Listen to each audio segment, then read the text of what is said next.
The crowd in the downtown subway station ebbed and flowed like an unpredictable tide, but Tyler Keane remained fixed in place, a lighthouse of stability amidst the chaos. He checked his watch for the fifth time in as many minutes, acutely aware that his 6-year-old daughter Emma would be waiting at after-school care, wondering why her father was late again. The overtime shift at the construction site had run longer than expected, and now the trains were delayed.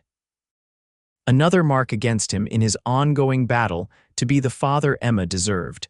Tyler's weathered hands clutched a small pink backpack he'd found forgotten at the playground yesterday.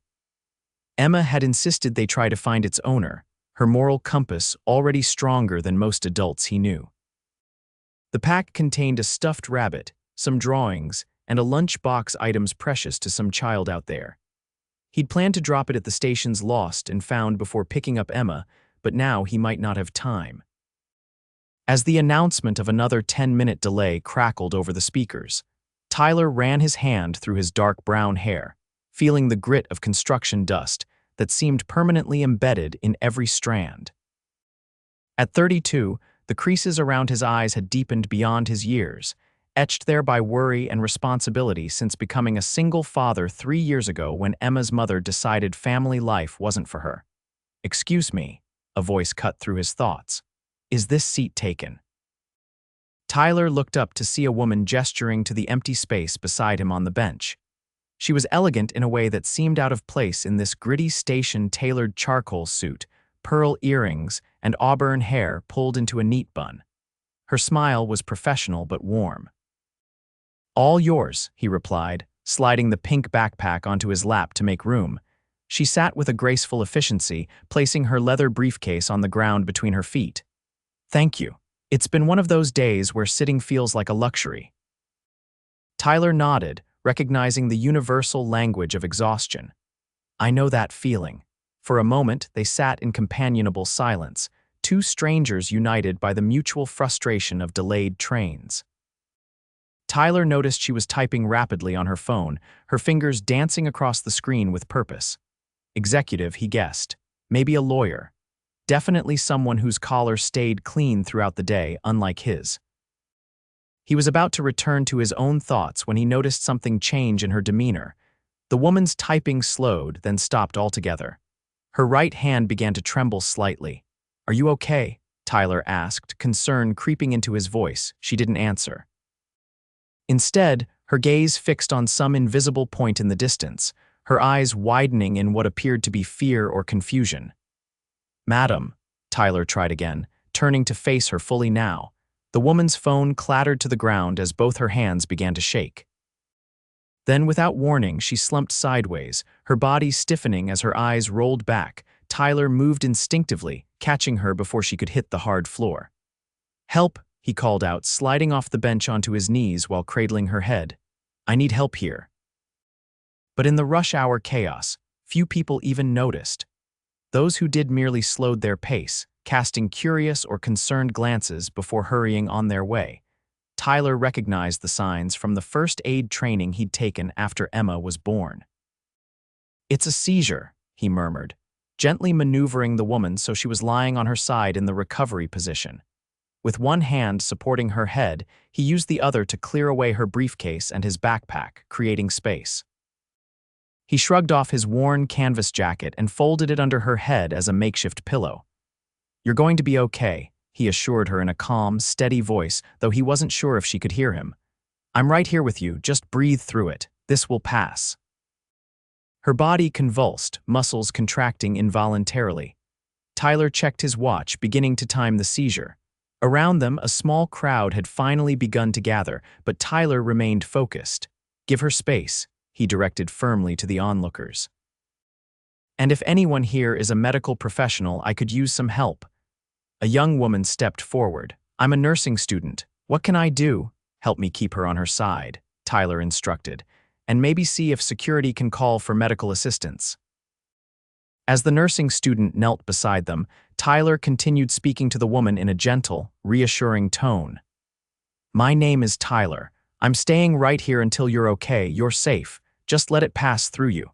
Gradually, the convulsions began to subside. After what felt like an eternity but was actually just over 2 minutes by Tyler's watch, the woman's body relaxed, and her breathing steadied. Her eyes fluttered open, confusion and embarrassment clouding her features as she slowly registered her surroundings. What? What happened? She whispered hoarsely. You had a seizure, Tyler explained gently. But you're okay now, help is on the way. The woman tried to sit up, but Tyler placed a gentle hand on her shoulder. Take it easy, it's best to stay down for a few minutes. She blinked rapidly, seeming to process this information. A seizure, but I've never. Her voice trailed off, fear evident in her eyes. First time? Tyler asked, his voice kind. She nodded, looking vulnerable in a way that contrasted sharply with the confident executive he'd observed minutes earlier. I'm Morgan Zendler, she said finally, her voice steadier now, and I'm mortified. Tyler smiled reassuringly. Tyler Keane. And there's absolutely nothing to be mortified about. Medical events happen to everyone. Morgan's gaze met his, gratitude mixed with lingering confusion. Thank you for helping me. Most people would have just walked away. I'm not most people, Tyler replied simply. And I've got a 6-year-old who would never forgive me if I didn't help someone in need. A ghost of a smile touched Morgan's lips. Your child has a good father. Before Tyler could respond, 2 paramedics pushed through the crowd, medical bags in hand. Tyler quickly briefed them on what had happened, the duration of the seizure, and Morgan's responsiveness afterward. As they began to assess Morgan, Tyler realized with a jolt that he now had an even more pressing problem. He'd missed the last express train that would get him to Emma on time. I have to go, he said apologetically to Morgan, who was now sitting up, answering the paramedics' questions. My daughter, I'm already late picking her up. Morgan reached out suddenly, grasping his wrist with surprising strength. Your name again, Tyler Keane. Thank you, Tyler Keane, she said, her green eyes intense. I won't forget this. With a nod, Tyler gathered his things, including the forgotten pink backpack, and hurried toward the exit. He'd have to take a cab, an expense he couldn't afford but would manage somehow. Emma came first always. As he jogged up the station stairs, Tyler had no way of knowing that Morgan Zendler was the CEO of Zendler Innovations, one of the fastest-growing tech companies in the city. He couldn't have imagined that she would spend the next 3 days trying to find the construction worker who had shown her kindness when vulnerability had replaced her usual power. And he certainly couldn't have predicted that the pink backpack, which he'd forgotten to drop at Lost and found in his rush, would provide the very connection that would bring them together again. Morgan Zendler sat in the back of the ambulance, refusing the paramedics' recommendation to go to the hospital. I appreciate your concern, she said firmly, but I've already called my personal physician. He's meeting me at my home in 30 minutes.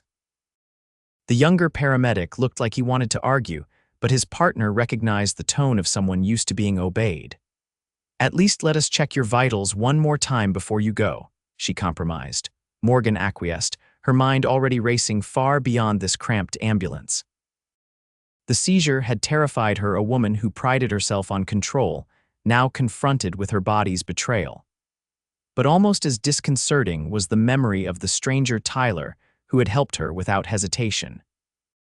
His hands had been rough but gentle, his voice a steady anchor while her consciousness swirled.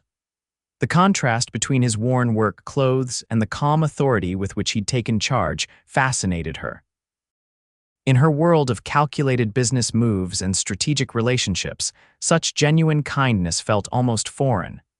Your blood pressure is still elevated, the paramedic noted. Are you sure you won't reconsider going to the ER? Quite sure, Morgan replied, signing the form declining further treatment. Thank you for your assistance. Minutes later, she was in her private car, her driver Jenkins maintaining a discreet silence as she made call after call, first to her doctor, then to her assistant Rebecca to reschedule her evening meetings, and finally to her sister Tara. A seizure.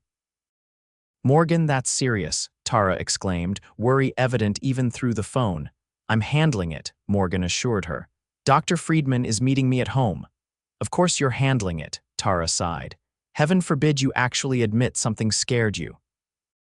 Morgan gazed out the window at the city lights blurring past. Someone helped me, she said softly, surprising herself by sharing this detail. A construction worker, I think. He knew exactly what to do while everyone else just stared or walked past. Did you get his name? Tara asked. Tyler Keane, Morgan replied, the name already committed to memory. He left before I could properly thank him, had to pick up his daughter. How wonderfully old-fashioned a good Samaritan in the flesh, Tara mused. Are you going to try to find him? Morgan hesitated. Would that be strange? Since when do you care about strange? You're Morgan Zendler. If you want to thank the man who helped you during a seizure, you'll find a way to do it without looking like a stalker. Despite her exhaustion, Morgan smiled. You always know exactly what to say, don't you? It's a gift, Tara replied cheerfully. Now go see your doctor and call me afterward. I mean it, Morgan. After ending the call, Morgan leaned back against the leather seat, closing her eyes briefly. At 35, she had built Zendler Innovations from a small startup to a company employing over 300 people. She'd navigated sexism, economic downturns, and cutthroat competition with unflagging determination. Yet today, for those terrifying minutes, she'd been utterly helpless. And Tyler Keane, a man who clearly struggled to make ends meet, judging by his worn clothes and concern about affording a cab, had been her protector without wanting anything in return. By the time she reached her penthouse apartment, Morgan had made up her mind. She would find Tyler Keane and thank him properly. It was the least she could do. What she didn't expect was how difficult that task would prove to be, or how the search would ultimately change both their lives forever. "Daddy, you're late again," Emma observed, her small face serious as Tyler rushed into the after-school program, nearly 20 minutes past pickup time. The room was almost empty, with just 2 other children waiting with Miss Patty, the elderly program coordinator. "I'm so sorry, Pumpkin," Tyler said, kneeling to her level. "There was an emergency at the train station. I had to help someone who was sick." Emma's expression softened immediately, her inherent empathy something that both amazed and terrified Tyler about his daughter taking precedence over her disappointment. "Are they okay now?" "Yes, she's going to be fine," Tyler assured her, helping Emma gather her drawings and jacket. "Was she pretty?" Emma asked with the innocent directness of a 6-year-old. Tyler felt an unexpected warmth rise in his cheeks. "I didn't really notice," he lied, signing Emma out on the clipboard Miss Patty held out. "That's the 3rd late pickup this month, Mr. Keane," Miss Patty said quietly, her tone more concerned than accusatory. "Is everything all right with your work schedule?" Tyler straightened up, Emma's hand now firmly in his. "Just some overtime issues at the site." "I'm sorting it out," he assured her, trying to project a confidence he didn't feel. The truth was more complicated. His foreman had been cutting his regular hours while offering more overtime, a tactic Tyler suspected was designed to eventually push him out. "Well, Emma is always welcome here, but the policy says—" "I know the policy," Tyler interrupted gently. "It won't happen again. Thanks for looking after her, Miss Patty." Outside, the autumn air had turned crisp as evening approached. Tyler zipped up Emma's jacket before starting their walk home, his mind calculating the budget adjustments needed to cover today's unexpected cab fare. "Daddy, whose backpack is that?" Emma asked, pointing to the pink bag still slung over his shoulder. Tyler groaned inwardly. In all the commotion, he'd completely forgotten about dropping it at the lost and found. "It's the one we found at the playground yesterday, remember? I was supposed to turn it in today." Emma nodded solemnly. "So the little girl can get her bunny back." "Exactly. We'll take it tomorrow, I promise." As they walked the 8 blocks to their apartment, Emma chattered about her day, the story they'd read in class, the tower she'd built during free time, and the exciting news that her friend Zoe had lost another tooth. Tyler listened attentively, asking questions and marveling at how she noticed the smallest details. Emma had her mother's observant nature, but, thankfully, none of Allison's restlessness or disinterest in family life. 3 years since the divorce, and sometimes Tyler still woke up angry that Allison had walked away so easily, moving across the country to pursue a photography career that apparently couldn't accommodate a husband and daughter. Their apartment building came into view, a modest 5-story walk-up in a neighborhood that was neither dangerous nor particularly desirable. Tyler had chosen it for the decent schools and the reasonable rent, though reasonable was becoming an increasingly relative term as prices throughout the city climbed steadily upward. "Can we have spaghetti tonight?" Emma asked as they climbed the 3 flights to their apartment. "That's the plan," Tyler replied, fishing for his keys. "But homework first." Inside, their apartment was small but tidy 2 bedrooms, a compact living room that flowed into an even smaller kitchen, and a bathroom that required careful maneuvering to avoid elbows meeting walls. Tyler had painted the walls himself in warm colors, hung Emma's artwork in frames he'd found at garage sales, and constructed several space-saving storage solutions from materials salvaged from construction sites. It wasn't much, but it was home. And he'd fought hard to keep it that way through job uncertainties, rising costs, and the perpetual juggling act of single parenthood. While Emma settled at the kitchen table with her first-grade homework, Tyler started water boiling for pasta and placed the pink backpack on the counter, intending to check for any contact information he might have missed. As he unzipped it, his phone rang a number he didn't recognize. "Mr. Keane, this is Dr. Sarah Chen from Metropolitan Hospital. Your name and number were given to me by a patient, Morgan Zendler. She experienced a seizure earlier today and she indicated you assisted her." Tyler frowned, stirring the pasta sauce absently. "Yes, that's right. Is she okay?" "Miss Zendler is stable, but she's requested to speak with you. Would you be willing to come to the hospital tomorrow morning? She's being kept overnight for observation." Tyler hesitated, glancing at Emma bent studiously over her math worksheet.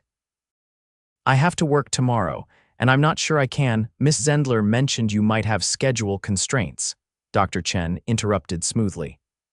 "She's authorized me to tell you that she's prepared to compensate you for your time." The implication was clear. This Morgan Zendler was someone important enough to have doctors making calls on her behalf and offer payment just for a conversation. Tyler's pride bristled at the notion. "That won't be necessary," he said firmly. "I can stop by before my shift starts. Would 7 a.m. work?" "That would be perfect," Dr. Chen replied, sounding relieved. "Room 412. "Thank you, Mr. Keane." After hanging up, Tyler turned back to the backpack, his curiosity about Morgan Zendler growing. Who exactly was this woman? Inside the pink bag, tucked into a small inner pocket, he found a business card that had been missed in his initial inspection. "Zendler Innovations," it read, with a sleek silver logo and the name Morgan Zendler, CEO, printed beneath in elegant font. The card included an office address in the city's financial district and a direct phone number. Tyler stared at it, connecting the dots. The tailored suit, the professional demeanor, the way she carried herself, it all made sense now. He'd helped not just anyone but a corporate executive, probably worth millions. "Daddy, what's CEO mean?" Emma asked, suddenly at his elbow. Tyler showed her the card. "It stands for Chief Executive Officer. It means she's the boss of the whole company." Emma's eyes widened. "Is that the sick lady you helped? Is this her little girl's backpack?" "I don't know, sweetie," Tyler replied thoughtfully, "but I'm going to find out tomorrow." That night, after tucking Emma into bed with 2 stories and a glass of water within reach, Tyler sat at their small kitchen table with a mug of coffee, the business card propped against the salt shaker. He'd looked up Zendler Innovations online and found himself increasingly impressed. The company specialized in educational technology, creating learning platforms used by schools across the country. It had won awards for innovation and workplace culture, and Morgan Zendler herself.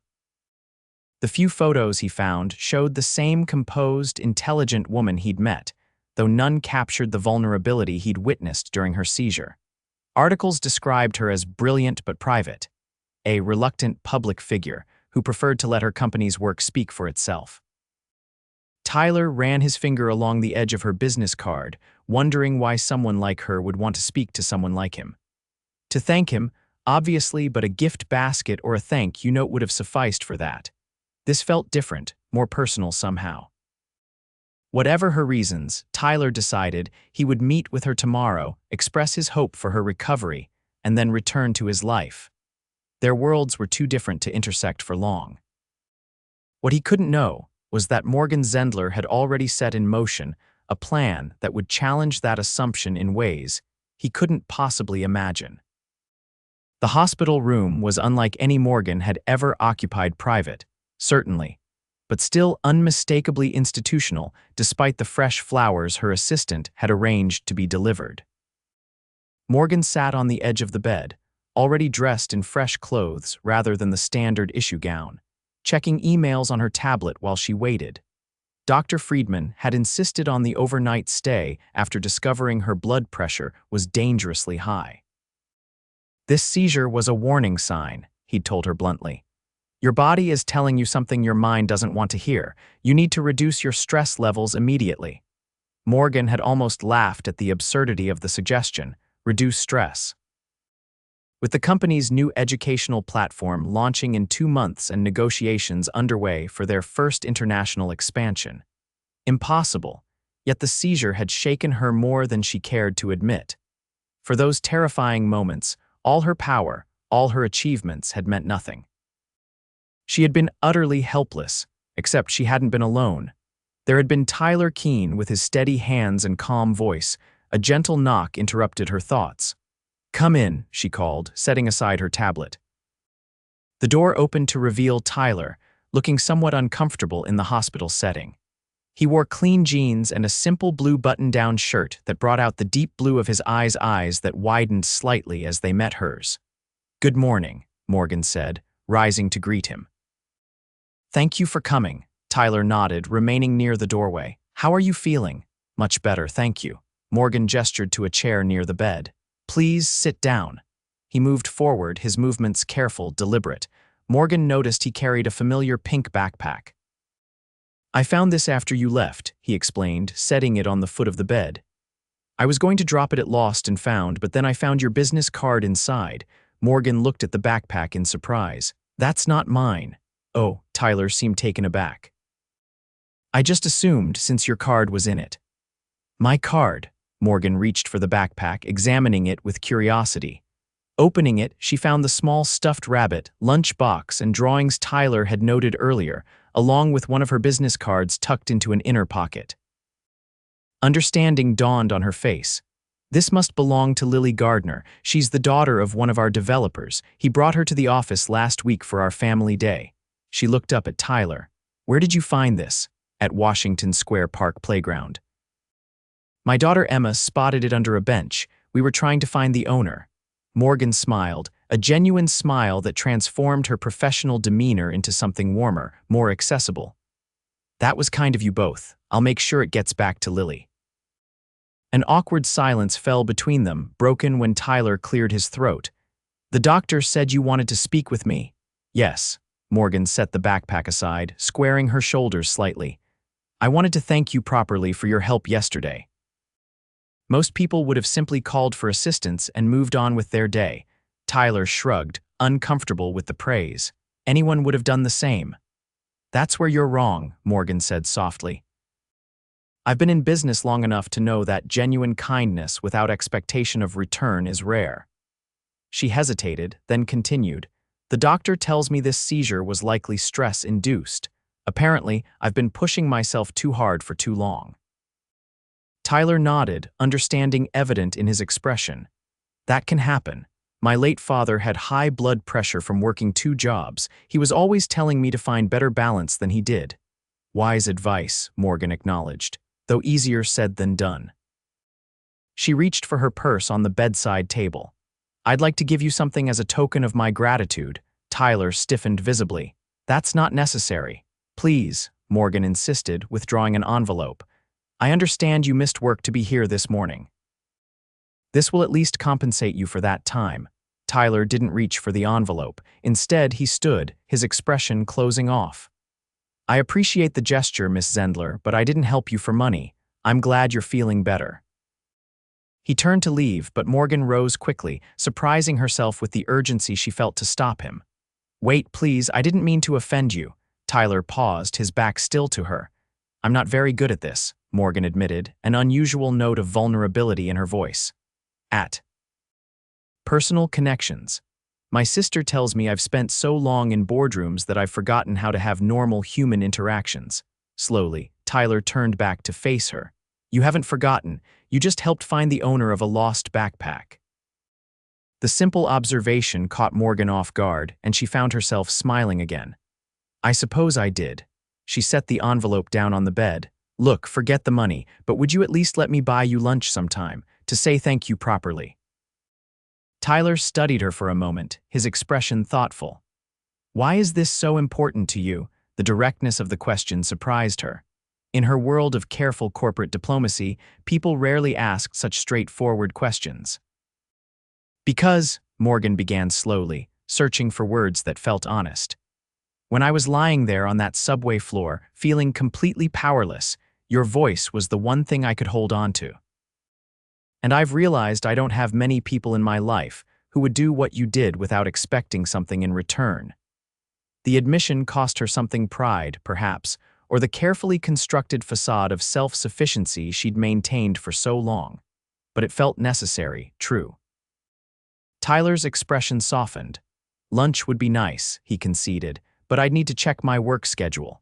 Of course. Morgan reached for her phone. Could I get your number? I'll have my assistant coordinate with your availability. As they exchanged contact information, Morgan noticed the time. Don't you need to get to work? Tyler checked his watch and grimaced. Yes, I should go. The site foreman isn't exactly understanding about tardiness. Where do you work? Morgan asked, curious. The new Riverfront Plaza development. I'm part of the construction crew. Morgan's eyes widened slightly in recognition.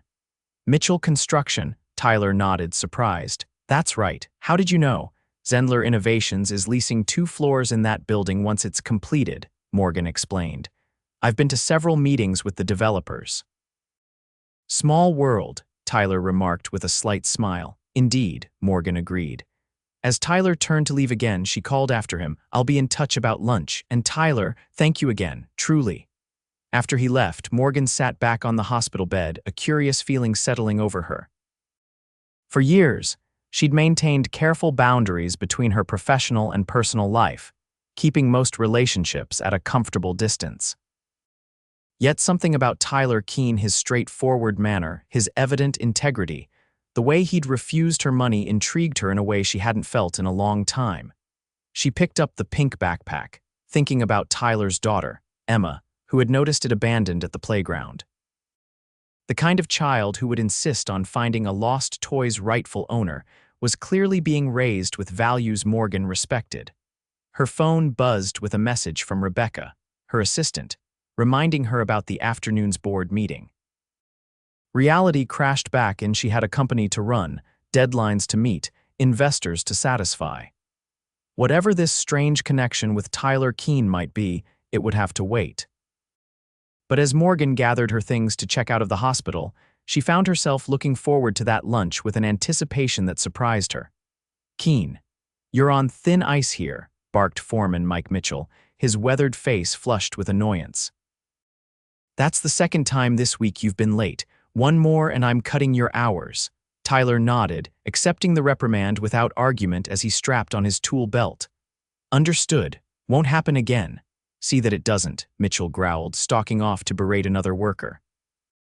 Tyler climbed the scaffolding to the 14th floor, where he'd been installing window frames for the past week.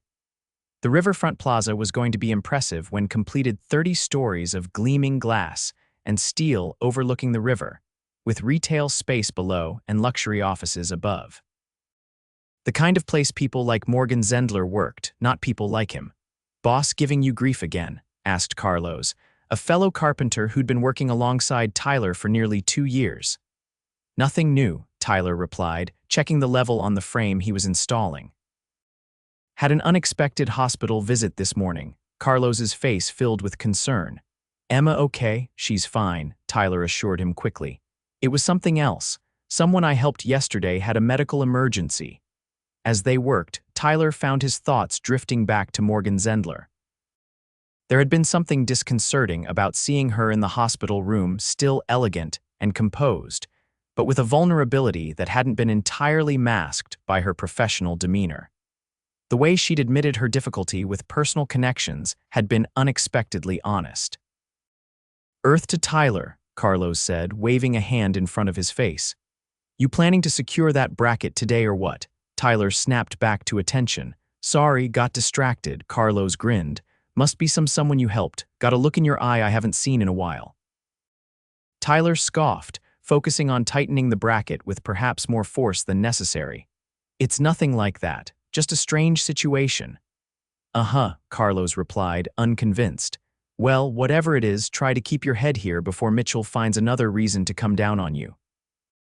The rest of the morning passed without incident, and by lunch break, Tyler had managed to push thoughts of Morgan aside. He sat with Carlos and a few others on stacked lumber, eating the sandwich he'd packed while Emma still slept. His phone buzzed with a text from an unknown number. Mr. Keane, this is Rebecca Chen, executive assistant to Morgan Zendler. Miss Zendler would like to invite you to lunch this Saturday at 1 p.m. at Riverside Cafe. Please let me know if this works with your schedule. Tyler stared at the message, surprised by both its promptness and formality. Good news, Carlos asked, noting his expression. Just unexpected, Tyler replied, tucking the phone away.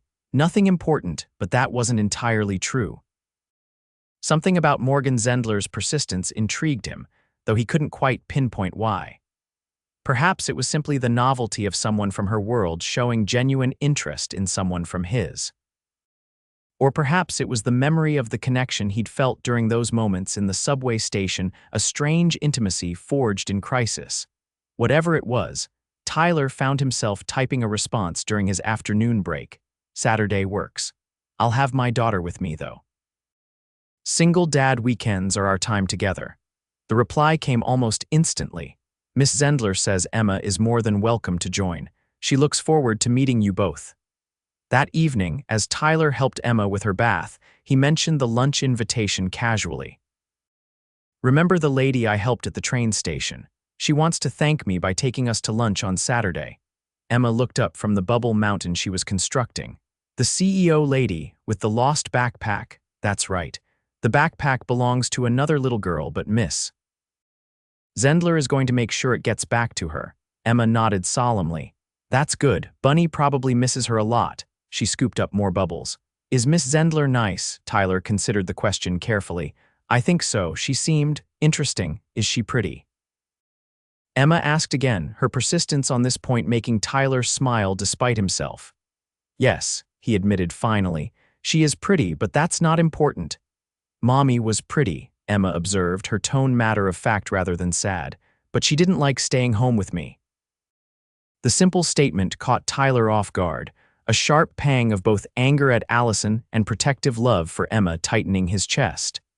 That wasn't about you, pumpkin. Some people just aren't meant to be parents. Emma considered this as she examined a particularly impressive bubble. Are you meant to be a parent? More than anything in the world, Tyler assured her, his throat tight with emotion. Being your dad is the best thing that ever happened to me. Emma smiled, satisfied with this answer. Can I wear my butterfly dress to lunch with the CEO lady? Absolutely, Tyler promised, grateful for the change of subject. You'll be the prettiest girl there. Later, after Emma was asleep, Tyler sat at the kitchen table with a cup of tea, considering the upcoming lunch. He hadn't dated since the divorce between work, Emma, and the perpetual financial tightrope he walked. There simply hadn't been time or energy. Not that this was a date, he reminded himself firmly. It was a thank you lunch, nothing more. Still, he couldn't deny a certain anticipation at the prospect of seeing Morgan again, of learning more about the woman behind the composed CEO exterior. There had been moments when that facade had slipped, revealing something more complex, more human. Tyler sipped his tea, telling himself not to read too much into it. Women like Morgan Zendler didn't end up with construction workers raising 6-year-olds in small walk-up apartments. Their worlds might intersect briefly, but they operated in entirely different orbits. Yet as he finally headed to bed, Tyler found himself wondering what Morgan might be doing at that very moment, and whether she ever thought about the boundaries between their worlds with the same mixture of resignation and curiosity that he felt. Morgan sat in her home office, scrolling through the daily analytics reports from the company's educational platforms. The numbers were good user engagement, up 15% since the last update. Positive feedback from teachers at 87% overall satisfaction. Yet she couldn't focus, her mind repeatedly drifting back to her brief encounter with Tyler Keane that morning. There was something refreshing about his directness, his lack of pretense. In Morgan's world, every interaction came layered with subtext and strategy, each word measured for potential impact. Tyler, by contrast, seemed to simply say what he thought, whether refusing her money or questioning her motives. Her phone rang, displaying her sister's name. Morgan answered, leaning back in her chair. "Hey, Tara, checking to make sure I haven't had another seizure." "Don't joke about that," Tara replied, her voice sharp with concern. "Dr. Friedman called me. He says you're not taking his warnings seriously." Morgan sighed. "I'm taking them exactly as seriously as they deserve. Yes, I need to reduce stress. No, I can't simply abandon my responsibilities. There's a wide gap between abandoning responsibilities and working yourself into an early grave," Tara pointed out. "Why is it so hard for you to accept that you might need to change something?" Morgan's gaze drifted to the window, where the city lights stretched out below her penthouse apartment. "I've found him," she said, changing the subject. "Found who?" Tara asked, momentarily confused before understanding dawned. "Wait, the subway hero, Tyler something? Keane, Tyler Keane," Morgan confirmed. "He came to see me at the hospital this morning. And what's he like? Is he single, attractive? Give me something to work with here." Morgan smiled despite herself. "He's not what I expected. He works construction at the Riverfront Plaza site, has a 6-year-old daughter, refused to take money as a thank you." "Integrity and a dad, interesting combination," Tara mused. "So what's your plan?" "Plan? There's no plan. I'm taking him to lunch on Saturday to thank him properly. His daughter's coming too." Tara's laugh came through the line. "Morgan Zendler, having lunch with a construction worker and his child. This I have to see." "It's not a big deal," Morgan insisted, though something in her tone lacked conviction. "It's a thank you, nothing more." "Uh-huh," Tara replied, her skepticism evident. "And when was the last time you had lunch with someone who wasn't either family, an employee, or a business contact?" Morgan frowned, realizing she couldn't actually remember. "That's not the point." "Oh, but it is," Tara countered. "You're interested in him, not just as the guy who helped you, but as a person. Admit it." "I'm curious," Morgan conceded reluctantly. "He's different from the people I usually interact with." "Different how?" Morgan considered the question. "Real," she said finally. "Unfiltered. When he looks at me, I don't think he sees Morgan Zendler, CEO. He just sees a person."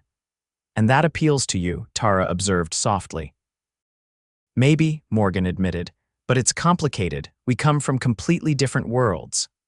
"Only if you let that matter," Tara replied.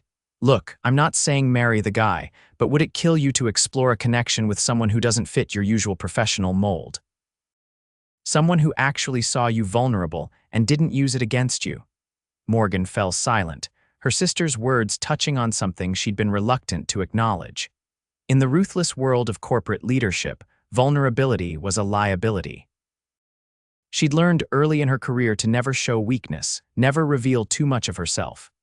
Yet Tyler had seen her at her most vulnerable and responded with compassion rather than judgment or advantage-taking. "I'll think about it," Morgan said finally, "but this lunch is just a thank you. Let's not turn it into something it's not." "Sure," Tara agreed, though Morgan could hear the smile in her voice. "Just a thank you lunch, with a handsome construction worker and his adorable child, totally normal CEO behavior." After ending the call, Morgan returned to her reports, but concentration remained elusive. Instead, she found herself looking up the Riverside Cafe online, ensuring it would be appropriate for a 6-year-old. The restaurant was casual but well-regarded, with a menu that included both sophisticated adult options and child-friendly fare. As she reviewed the menu, Morgan realized she was looking forward to Saturday with an anticipation that felt almost foreign, a personal rather than professional engagement, with no agenda beyond getting to know Tyler and his daughter better. It was a small thing, this lunch. Yet somehow it felt like a step across a boundary she'd maintained for years, the careful separation between Morgan the CEO and Morgan the woman. The distinction had served her well professionally, but lately, she'd begun to wonder if it had cost her something important along the way. With that thought lingering, Morgan finally closed her laptop and prepared for bed, setting aside work earlier than she had in months, a small concession to Dr. Friedman's warnings, and perhaps to the unsettling realization that maybe, just maybe, her carefully structured life had room for change. Saturday arrived with perfect early fall weather, crisp, sunny, with leaves just beginning to turn golden along the riverside park.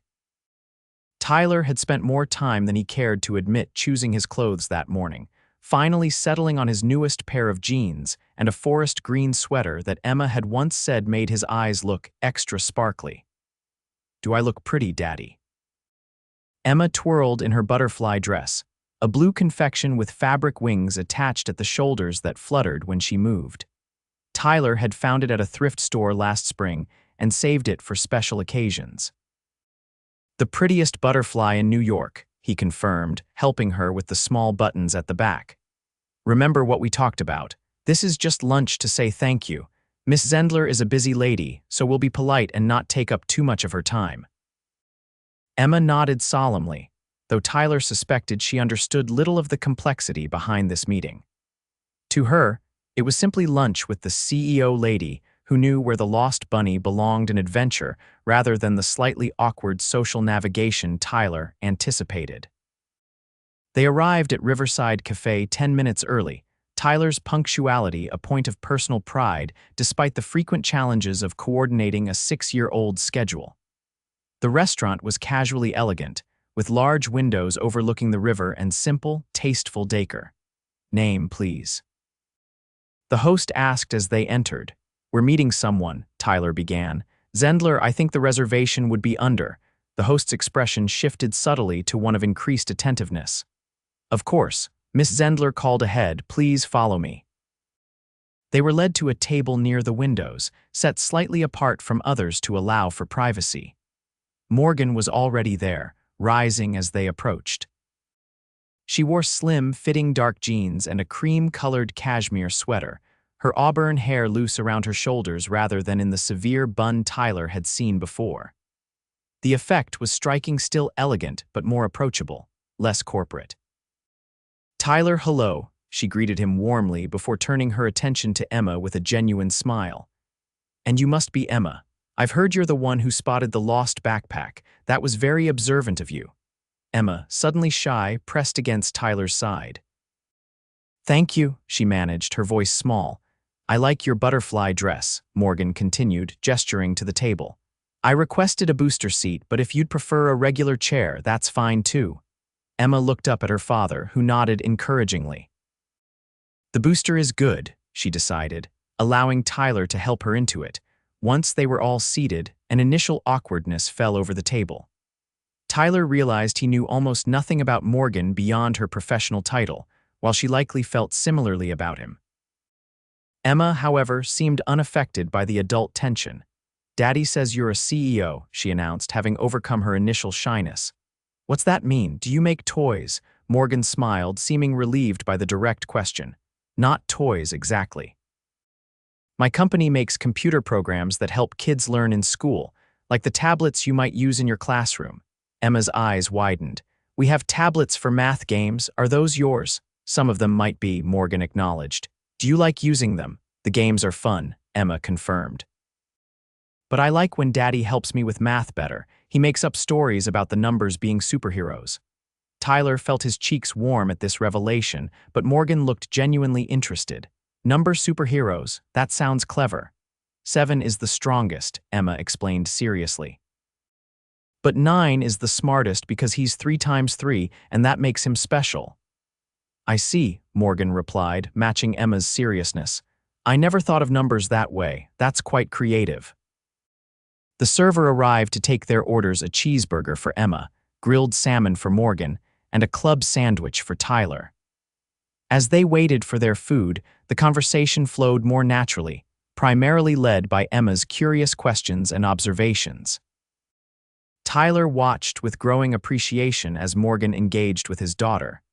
Unlike many adults who spoke to children with condescension, Morgan addressed Emma directly and thoughtfully, treating her questions with respect. "Did you always want to be a CEO?" Emma asked, coloring on the children's menu the server had provided. "Not always," Morgan admitted. "When I was about your age, I wanted to be a librarian because I loved books so much." "I love books too," Emma exclaimed. "Daddy reads to me every night." Even when he's really tired from building buildings. Morgan's gaze shifted to Tyler. "Building buildings sounds important. What exactly do you do at the construction site?" "I'm a carpenter," Tyler explained, specializing in finish work cabinetry, trim, detailed woodworking.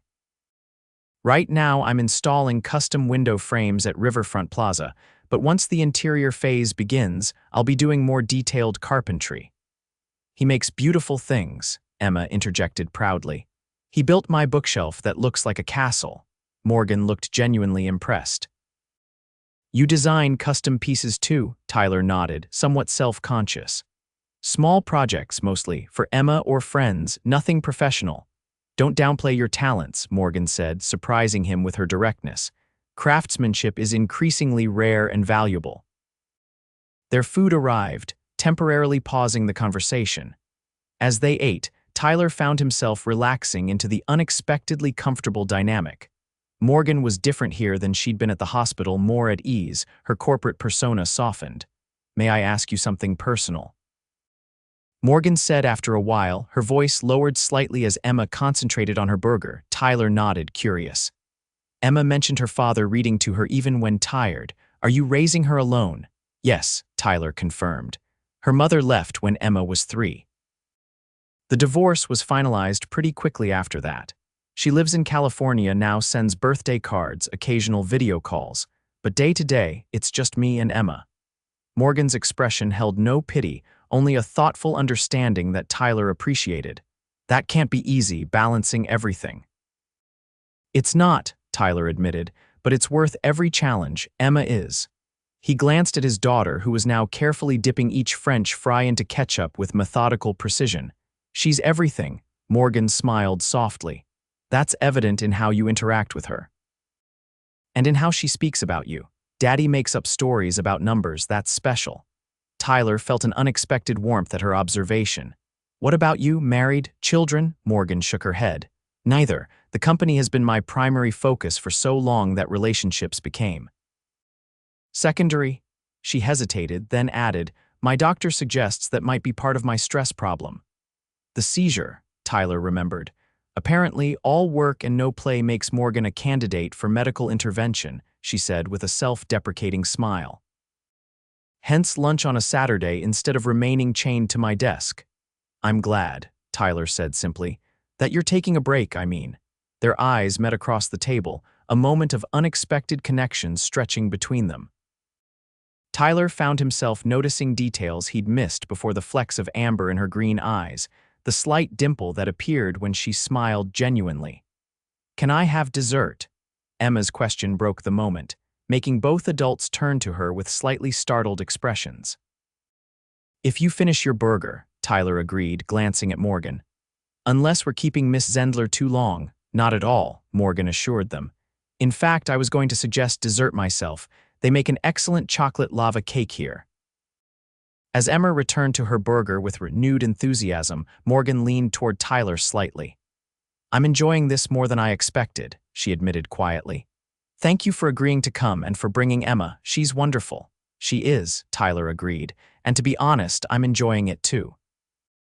Though I still don't entirely understand why you wanted to have lunch with us." Morgan considered this, her expression thoughtful. "When you experience something like what happened to me in that subway station, it changes your perspective. I realized I spend most of my time surrounded by people who want something from me professionally, financially, strategically. You help me without wanting anything in return. That's rare in my experience." The honesty of her response caught Tyler off guard. "I think that's sad," he said before he could censor himself. "That basic human decency seems rare to you." Instead of taking offense, Morgan nodded. "It is sad, and perhaps indicative of the world I've built around myself." She glanced at Emma, then back to Tyler. Your daughter has reminded me that there are simpler, more important connections than business deals and corporate strategies. Before Tyler could respond, Emma announced triumphantly, "All done. Can I have chocolate cake now?" The moment passed as they ordered dessert, the promised lava cake for Morgan, ice cream sundaes for Tyler and Emma. As they ate, the conversation shifted to lighter topics: Emma's school, a new park that had opened nearby, Morgan's favorite places along the Riverside Walk. When the meal finally concluded, Tyler insisted on contributing to the bill despite Morgan's protests. "The lunch was supposed to be my thank you to you," she argued. "And the company was my thank you for the meal," Tyler countered, leaving enough cash to cover their portions plus a generous tip. It would stretch his budget, but his pride demanded it. Outside the restaurant, the afternoon sunlight sparkled on the river. Emma spotted a group of ducks near the water's edge and tugged at Tyler's hand.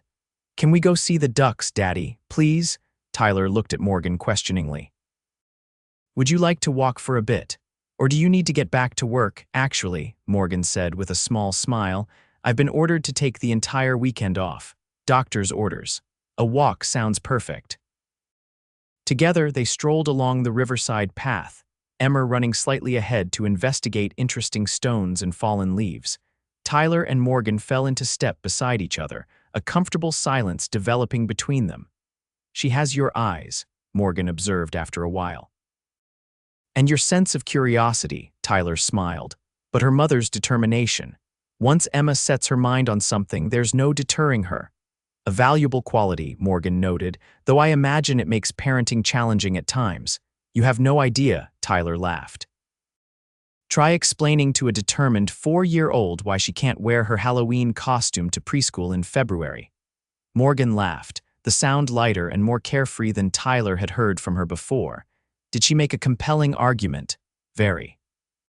Something about Batman not caring about weather because he has justice to keep him warm."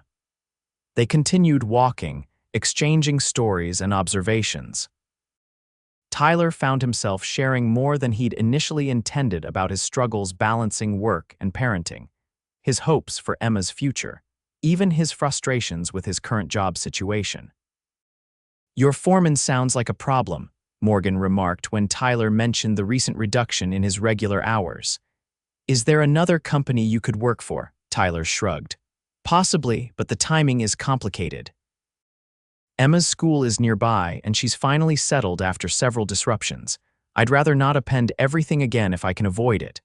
Morgan nodded thoughtfully, but didn't pursue the topic further.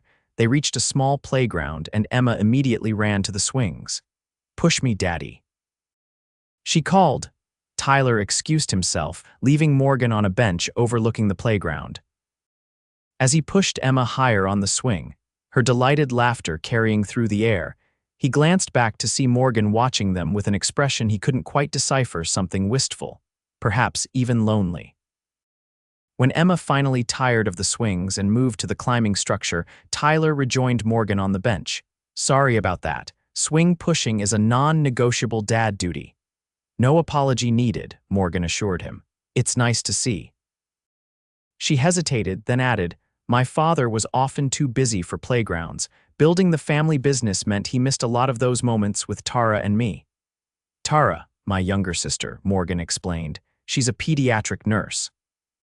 Practically my opposite, in many ways spontaneous, social, always reminding me there's life beyond quarterly reports." "She sounds wise," Tyler observed. "She is," Morgan agreed, "though I'd never admit that to her face." She checked her watch reluctantly. "I should probably be going soon." "I promised to call her this afternoon." Tyler nodded, surprised by the twinge of disappointment he felt. The afternoon had flown by, and he realized he'd enjoyed Morgan's company far more than anticipated. "Of course, we should get going too. Emma has a playdate later." They walked back toward the restaurant area where Morgan's driver waited with a sleek black car. Emma, tired from playing, leaned against Tyler's side. "This was nice," Morgan said as they reached the car. "Thank you both for joining me." "Thank you for lunch," Tyler replied, "and for the walk." An awkward moment followed, neither quite sure how to end the encounter.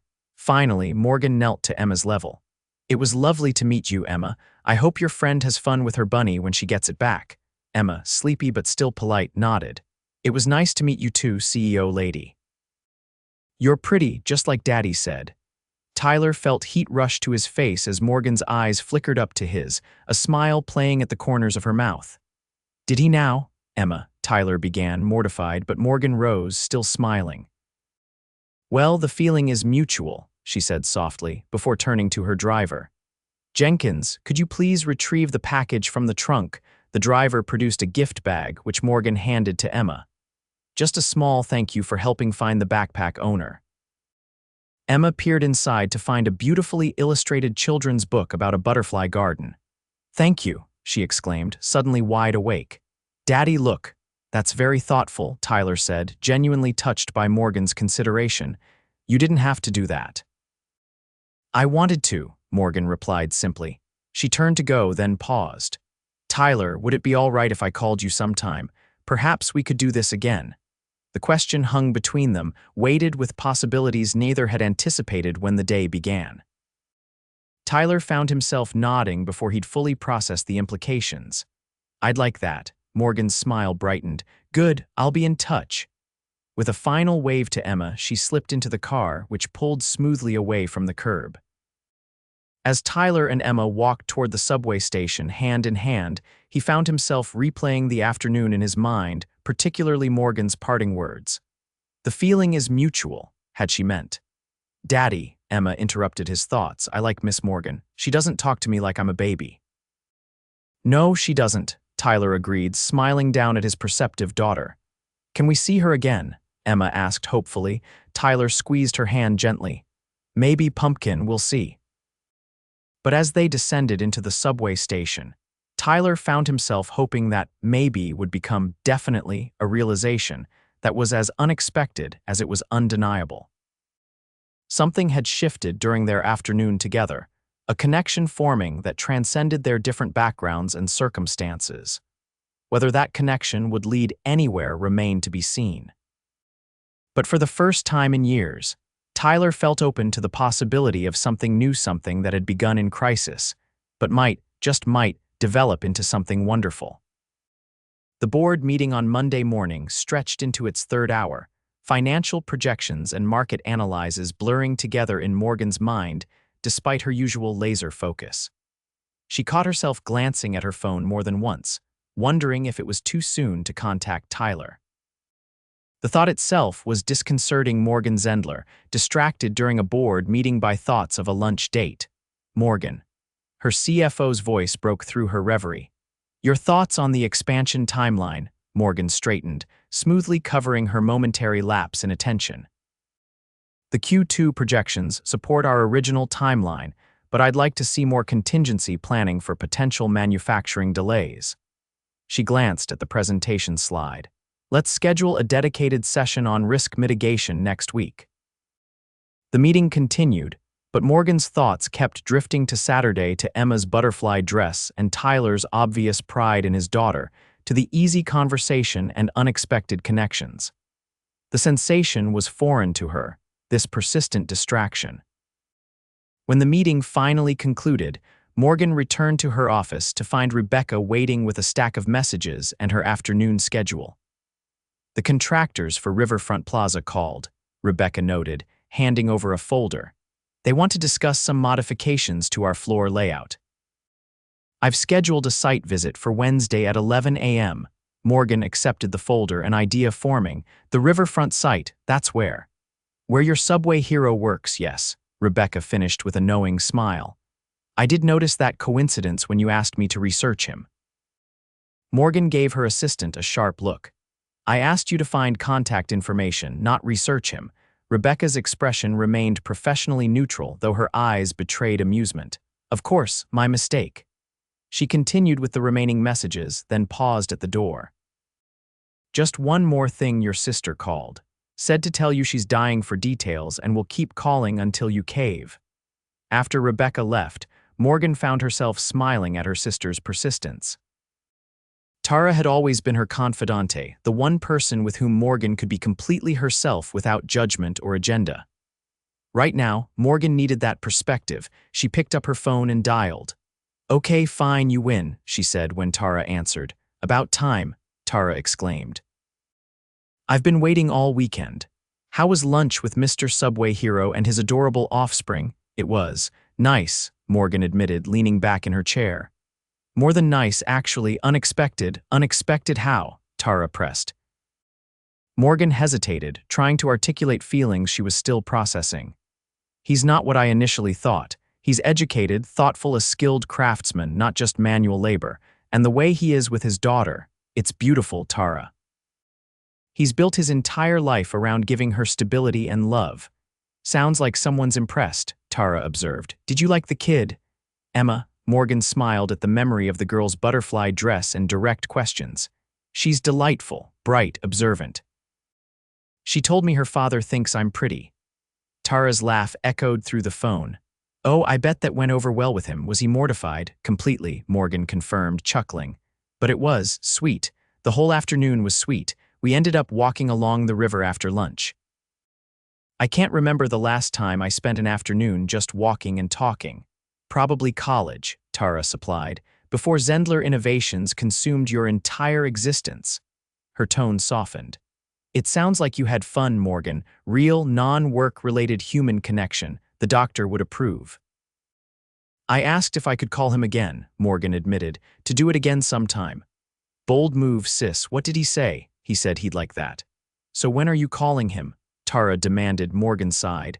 I don't know, I'm overthinking it, aren't I? Catastrophically, Tara confirmed. Look, Morgan, not everything needs strategy and analysis. Sometimes you just call a guy you like and say, hey, I enjoyed spending time with you, let's do it again. Simple. Nothing about this is simple, Morgan countered. We come from completely different worlds. He's struggling financially while raising a child alone. I run a multi-million-dollar company. The power dynamics alone are problematic. Only if you make them problematic, Tara argued. From what you've told me, he has too much pride to be interested in your money. And you're too smart to be interested in someone who would be. Morgan fell silent, considering her sister's words.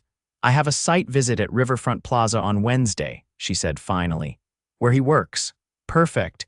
You can casually run into him, although what a coincidence. Then ask him for coffee after work. Easy.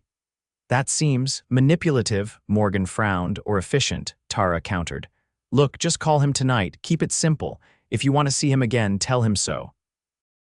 Life's too short for games, especially after you've already had one seizure warning you to reduce stress and increase joy. After ending the call, Morgan stared at her phone, Tyler's contact information displayed on the screen. Tara was right, she was overthinking this, applying business strategy to a personal situation that required simplicity and honesty.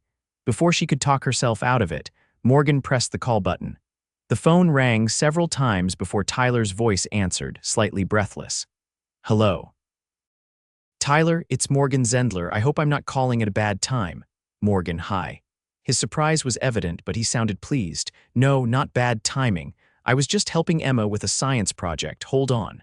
Morgan heard muffled sounds as he apparently moved to another room. Sorry about that. We're building a model of the solar system. The image of Tyler and Emma working together on homework brought a smile to Morgan's face. That sounds fun. I don't want to interrupt family time. It's fine, Tyler assured her. Emma's just painting Neptune. How are you? Seizure-free, I hope. So far, so good, Morgan replied. Though my doctor would probably not approve of today's board meeting marathon. Probably not, Tyler agreed. You need to take care of yourself, you know. Even CEOs need downtime. The genuine concern in his voice touched Morgan unexpectedly. I'm working on it. Actually, that's partly why I'm calling. I really enjoyed Saturday, and I wondered if you might be free for dinner sometime this week. Just adults this time, though Emma is always welcome. There was a brief pause before Tyler responded. I'd like that. But I should be upfront, my budget for restaurants is pretty limited right now. Morgan appreciated his honesty. What if I cook? She suggested impulsively. At my place, nothing fancy, but I make a decent pasta carbonara. You cook? Tyler sounded surprised. Don't sound so shocked, Morgan laughed. I'm not completely helpless outside the boardroom. Cooking relaxes me when I actually make time for it. Then I accept, Tyler said warmly. When were you thinking? They settled on Thursday evening, with Tyler arranging for Emma to have dinner at her friend Zoe's house. As they finalized details, Morgan found herself looking forward to the evening with an anticipation that felt both foreign and exhilarating. "Oh, before I forget," she added before ending the call, "I'll be at the riverfront site on Wednesday for a meeting with the contractors. Any chance you'll be working that day?" "Every day," Tyler confirmed. "14th floor, northeast section, window installation." "Maybe I'll see you there," Morgan said, trying to sound casual. "For coffee after, if your schedule allows." "I'd like that," Tyler replied, and Morgan could hear the smile in his voice. After they hung up, Morgan sat for a moment, reflecting on the conversation. The easy flow, the genuine connection, it felt different from any interaction she'd had in years, unencumbered by professional considerations or strategic thinking. For the first time since her seizure, Morgan felt something she hadn't expected to find through this strange series of events: excitement for something entirely unrelated to work. Whatever was developing between her and Tyler, it felt like a step toward the balanced doctor. Friedman had insisted she needed a reminder that life existed beyond Zendler innovations, beyond quarterly projections and market share.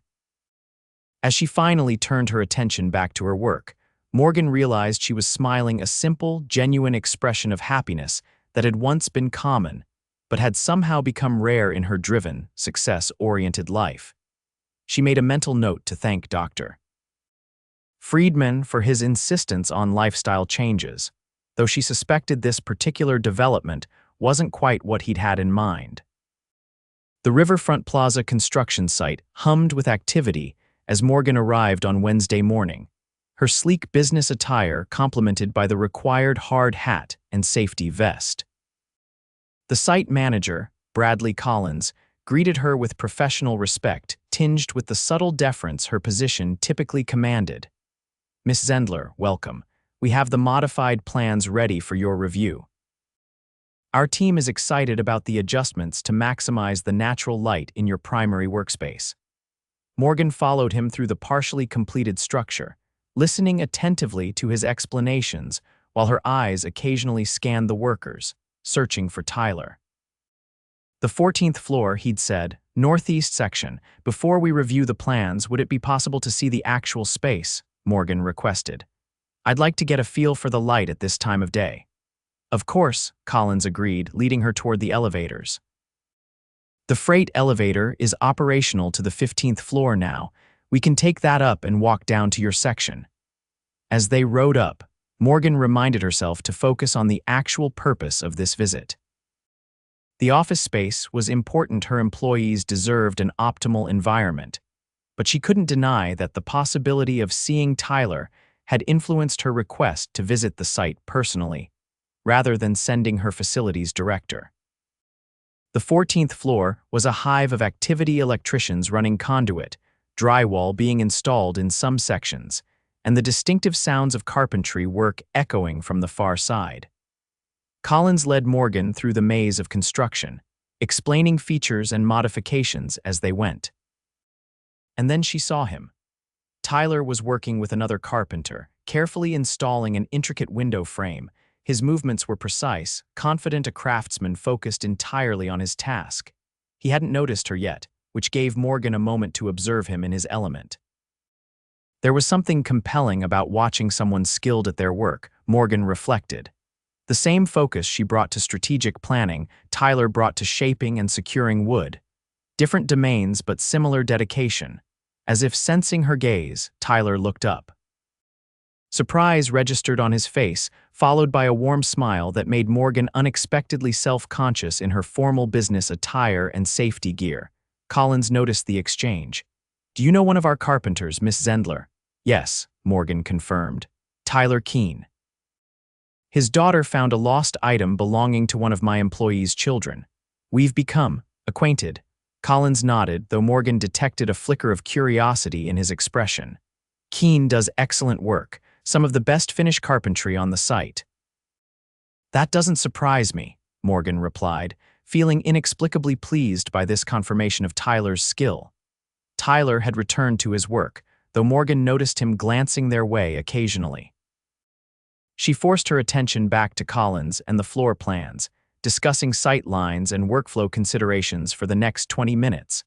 When they finally concluded their business, Morgan turned to Collins with a carefully casual request. "Would you mind if I spoke with Mr. Keane briefly?" About the item his daughter found. "Of course," Collins agreed. "Take your time, I need to check on the electrical team anyway." He excused himself, leaving Morgan to approach Tyler's workstation. Tyler set down his tools as she neared, removing his work gloves. "Miss Zendler," he greeted her with formal politeness, clearly aware of the professional context. "Nice to see you." "You as well, Mr. Keane," Morgan replied, matching his tone while fighting a smile. "Your work looks impressive." "Thank you." Tyler gestured to the window frame. "Custom design for these corner units. Better light dispersion." Morgan nodded appreciatively. "I can see that. The quality is evident." A slightly awkward silence fell between them, the professional setting imposing constraints that hadn't existed during their riverside walk. Finally, Morgan spoke more quietly. "Are we still on for coffee after your shift? I've finished my meeting earlier than expected, but I can come back later." Tyler checked his watch. "I have a break in about 15 minutes. There's a decent coffee shop just across from the site entrance if that works for you." "Perfect," Morgan agreed. "I'll meet you there." As she turned to leave, Tyler added, "Morgan, you look nice today, very CEO-like." The teasing compliment made her smile. "Thank you. You look very carpenter-like yourself." His laugh followed her as she walked away, a warm sound that seemed to linger in the busy construction space. 15 minutes later, Morgan sat at a small table in the coffee shop, having exchanged her hard hat and safety vest for her usual polished appearance. When Tyler entered, still in his work clothes but with his hair smoothed back, she felt a flutter of anticipation that seemed completely disproportionate to a simple coffee break. "Sorry if I'm a little dusty," Tyler apologized, sliding into the chair across from her. "Hazard of the job." "Not at all," Morgan assured him. "I'm just glad you could break away." They ordered a simple black coffee for Tyler, a cappuccino for Morgan, and fell into easier conversation away from the watchful eyes of Tyler's colleagues and Morgan's business associates. "So how's the model solar system coming along?" Morgan inquired. Tyler grinned. "Almost complete. Emma decided Saturn needed actual rings, so we spent last night cutting them out of cardboard and painting them gold. She's very particular about scientific accuracy." "A perfectionist," Morgan observed. "I can relate to that." "She gets it from me, unfortunately," Tyler admitted, "which can make parenting challenging when you recognize your own most frustrating traits in your child." Morgan laughed. "My mother says the same about me." "Apparently, I was an impossible perfectionist even as a child." "I can imagine," Tyler said, his eyes warm with amusement. Little Morgan organizing her toys by strategic market potential. "Close," Morgan acknowledged. "It was by color and size, much more efficient for playtime optimization." Their coffee arrived, and as they sipped, Morgan found herself sharing stories of her childhood, her early fascination with her father's business, her competitive nature with school projects, her sister's more free-spirited approach to life that both frustrated and fascinated her. In turn, Tyler spoke about his upbringing in a working-class neighborhood in Queens, his father's carpentry business that had inspired his own career path, and his mother's ongoing support with Emma since the divorce. "She watches Emma one Saturday a month so I can have a day to myself," Tyler explained. "Though myself usually means catching up on household repairs and errands. No time for personal interests?" Morgan asked. Tyler shrugged. "Not much lately. I used to do small woodworking projects, furniture mainly, but between work and Emma, there's not a lot of time for hobbies." "What kind of furniture?" Morgan asked, genuinely curious. "Tables, bookshelves, cabinets," Tyler replied. "I've been sketching designs for a desk lately, something with better storage for Emma's school things as she gets older, but it's just ideas right now. My apartment doesn't have space for a proper workshop." Morgan nodded thoughtfully, filing this information away. "You should show me your sketches sometime. I'm interested in design, though I have no talent for it myself." "Maybe I will," Tyler agreed, checking his watch reluctantly. "I should get back. Break time's almost over." As they stood to leave, Morgan found herself wishing for more time, a sentiment that rarely crossed her mind during business meetings but seemed to arise whenever she was with Tyler. "I'm looking forward to tomorrow," she said as they reached the door. "Dinner at my place." "Do you have any food allergies I should know about?" "None," Tyler assured her. "I'm easy to please." "Good." Morgan hesitated, then added, "I haven't cooked for anyone besides my sister in, well, a very long time, so lower your expectations accordingly." Tyler smiled, his eyes crinkling at the corners in a way that Morgan found increasingly distracting. "I'm sure it will be great. Besides, after years of appreciative reviews from a 6-year-old whose highest culinary compliment is not yucky, my standards are pretty forgiving." Morgan laughed. "Well, not yucky is definitely achievable. I'll aim for that." They parted ways outside the coffee shop, Tyler returning to the construction site while Morgan headed toward her waiting car. As she slid into the backseat, she realized she felt lighter somehow, the perpetual tension she carried eased by 30 minutes of coffee and conversation. "Back to the office, Miss Zendler?" Jenkins asked from the driver's seat. Morgan checked her watch, considering. Her afternoon was scheduled with back-to-back meetings, but suddenly the prospect of returning immediately to work felt less appealing than usual. "Actually, Jenkins, let's make a stop first. I need to pick up a few things for dinner tomorrow night." The slight raise of Jenkins' eyebrows was the only indication of his surprise at this deviation from routine. "Of course, Miss Zendler. Any particular destination?" "The gourmet market on Lexington, I think," Morgan decided. "And maybe Williams-Sonoma after that. I may need some new serving dishes." As they pulled away from the curb, Morgan realized she was smiling again, that same genuine expression that seemed to appear more frequently since Tyler Keane had entered her life. Whatever was happening between them, it was bringing something back to her that she hadn't even realized she'd been missing. Simple human joy. Tyler stood in front of Morgan's apartment building on Thursday evening, a bottle of moderately priced wine in one hand and a small potted plant in the other. He debated for hours about what to bring. Flowers seemed too forward, an expensive gift inappropriate, before settling on the wine and a hardy succulent that Emma had helped select. "Miss Morgan needs a plant, Daddy," she'd insisted at the small nursery near their apartment. "Plants make people happy when they're busy."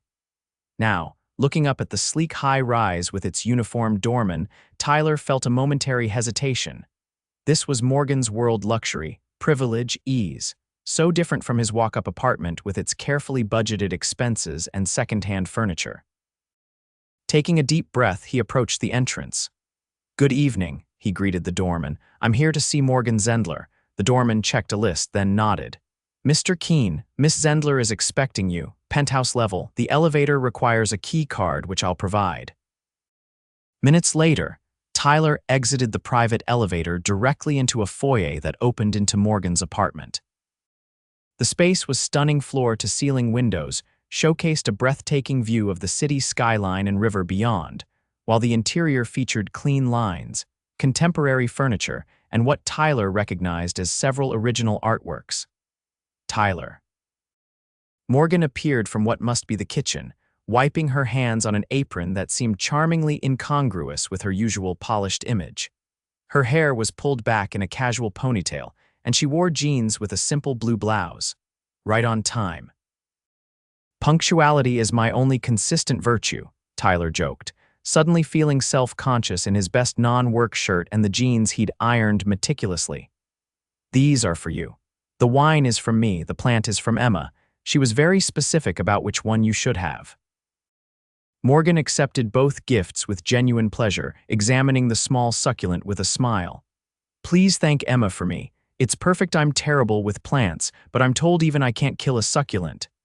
"That's exactly what Emma said," Tyler laughed, relaxing slightly. "She worries about busy people not having enough green things around them." "Smart girl," Morgan observed, leading him further into the apartment. "Would you like a tour while the pasta finishes?" The apartment was as impressive as Tyler had expected: spacious, tastefully decorated, with dedicated spaces for work, relaxation, and entertaining. Yet he noticed something as Morgan showed him around. Despite its elegance, The place didn't feel particularly lived in.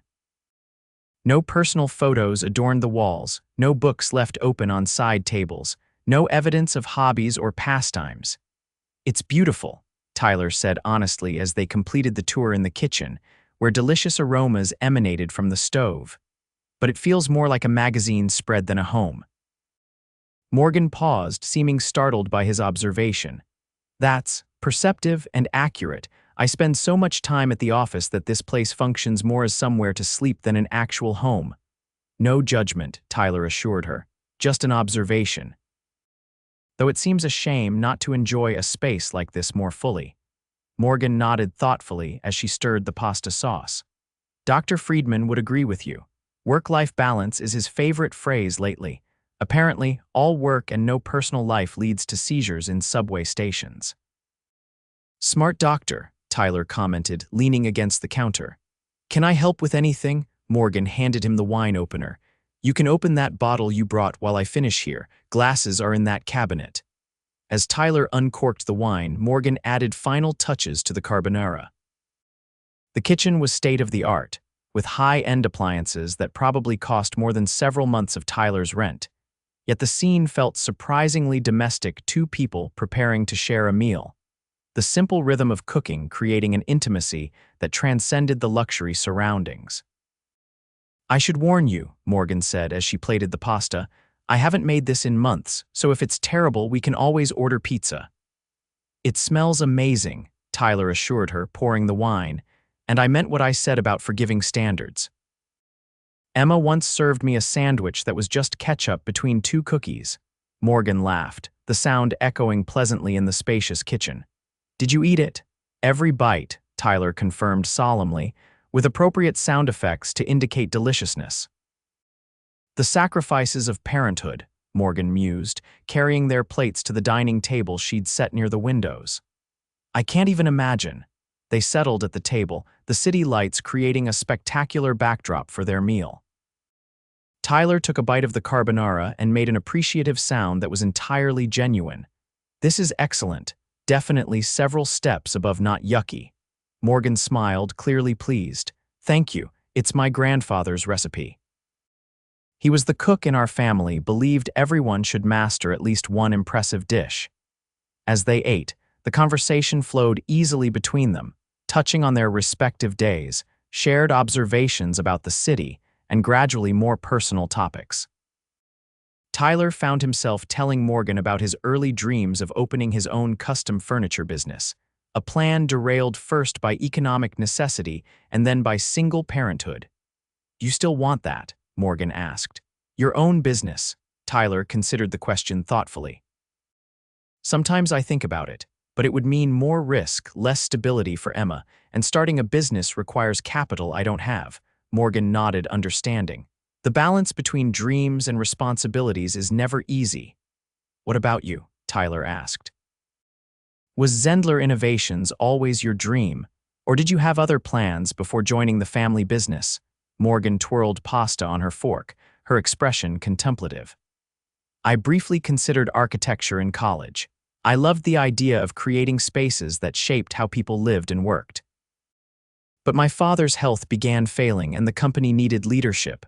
She shrugged.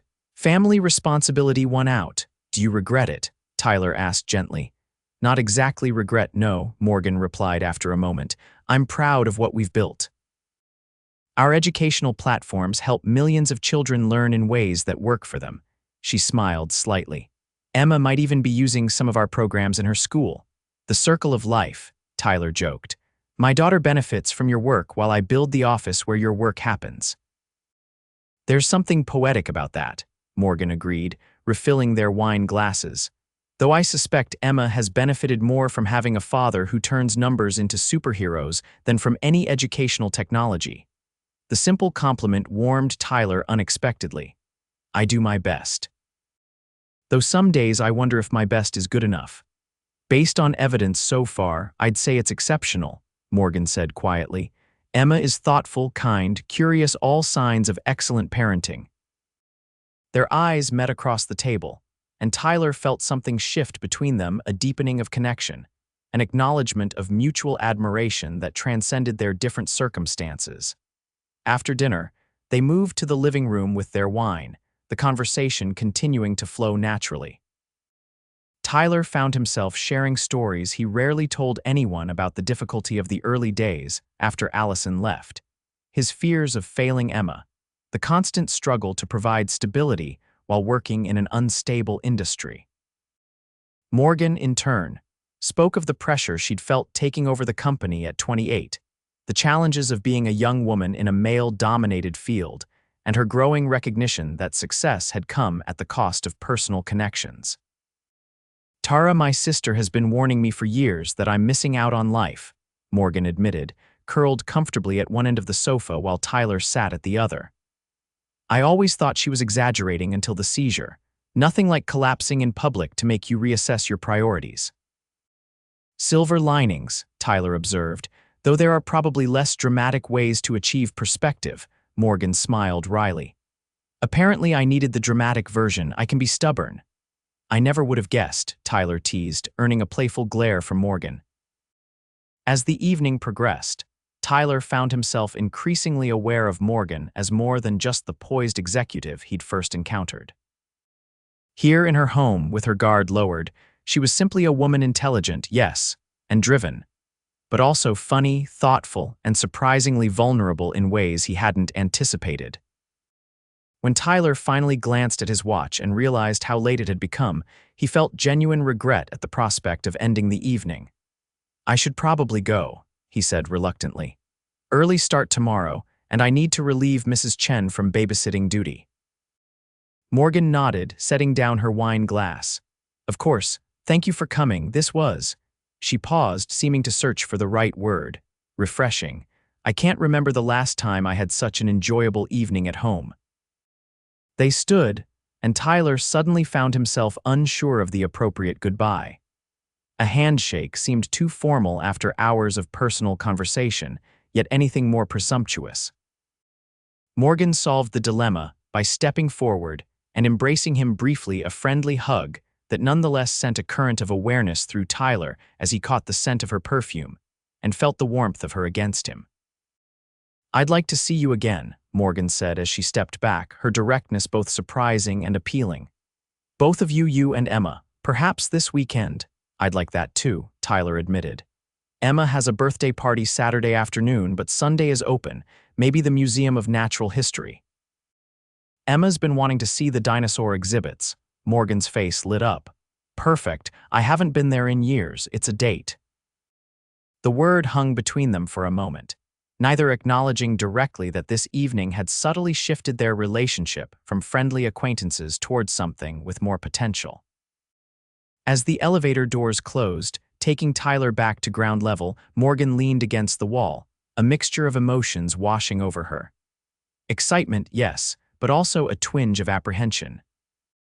Whatever was developing between them came with complications. Neither could ignore their different worlds, different responsibilities, different life experiences. Yet as Morgan began clearing the dinner dishes, she found herself smiling at the memory of Tyler's laughter, the way his eyes crinkled at the corners when he was truly amused, the evident care and love in his voice when he spoke of Emma. For the first time in longer than she could remember, Morgan wasn't thinking about work, about strategies or projections or market share. Instead, her mind was filled with possibilities of a different kind, personal, emotional, human. And despite the complications, despite the potential challenges, she couldn't bring herself to regret it. The seizure that had brought them together had been a warning, a signal that her life had become dangerously unbalanced. Perhaps Tyler Keane, with his carpenter's hands and his devoted fatherhood, was part of finding that balance again. It was too soon to know for certain, but Morgan found herself willing to explore the possibility with an openness that felt both terrifying and exhilarating.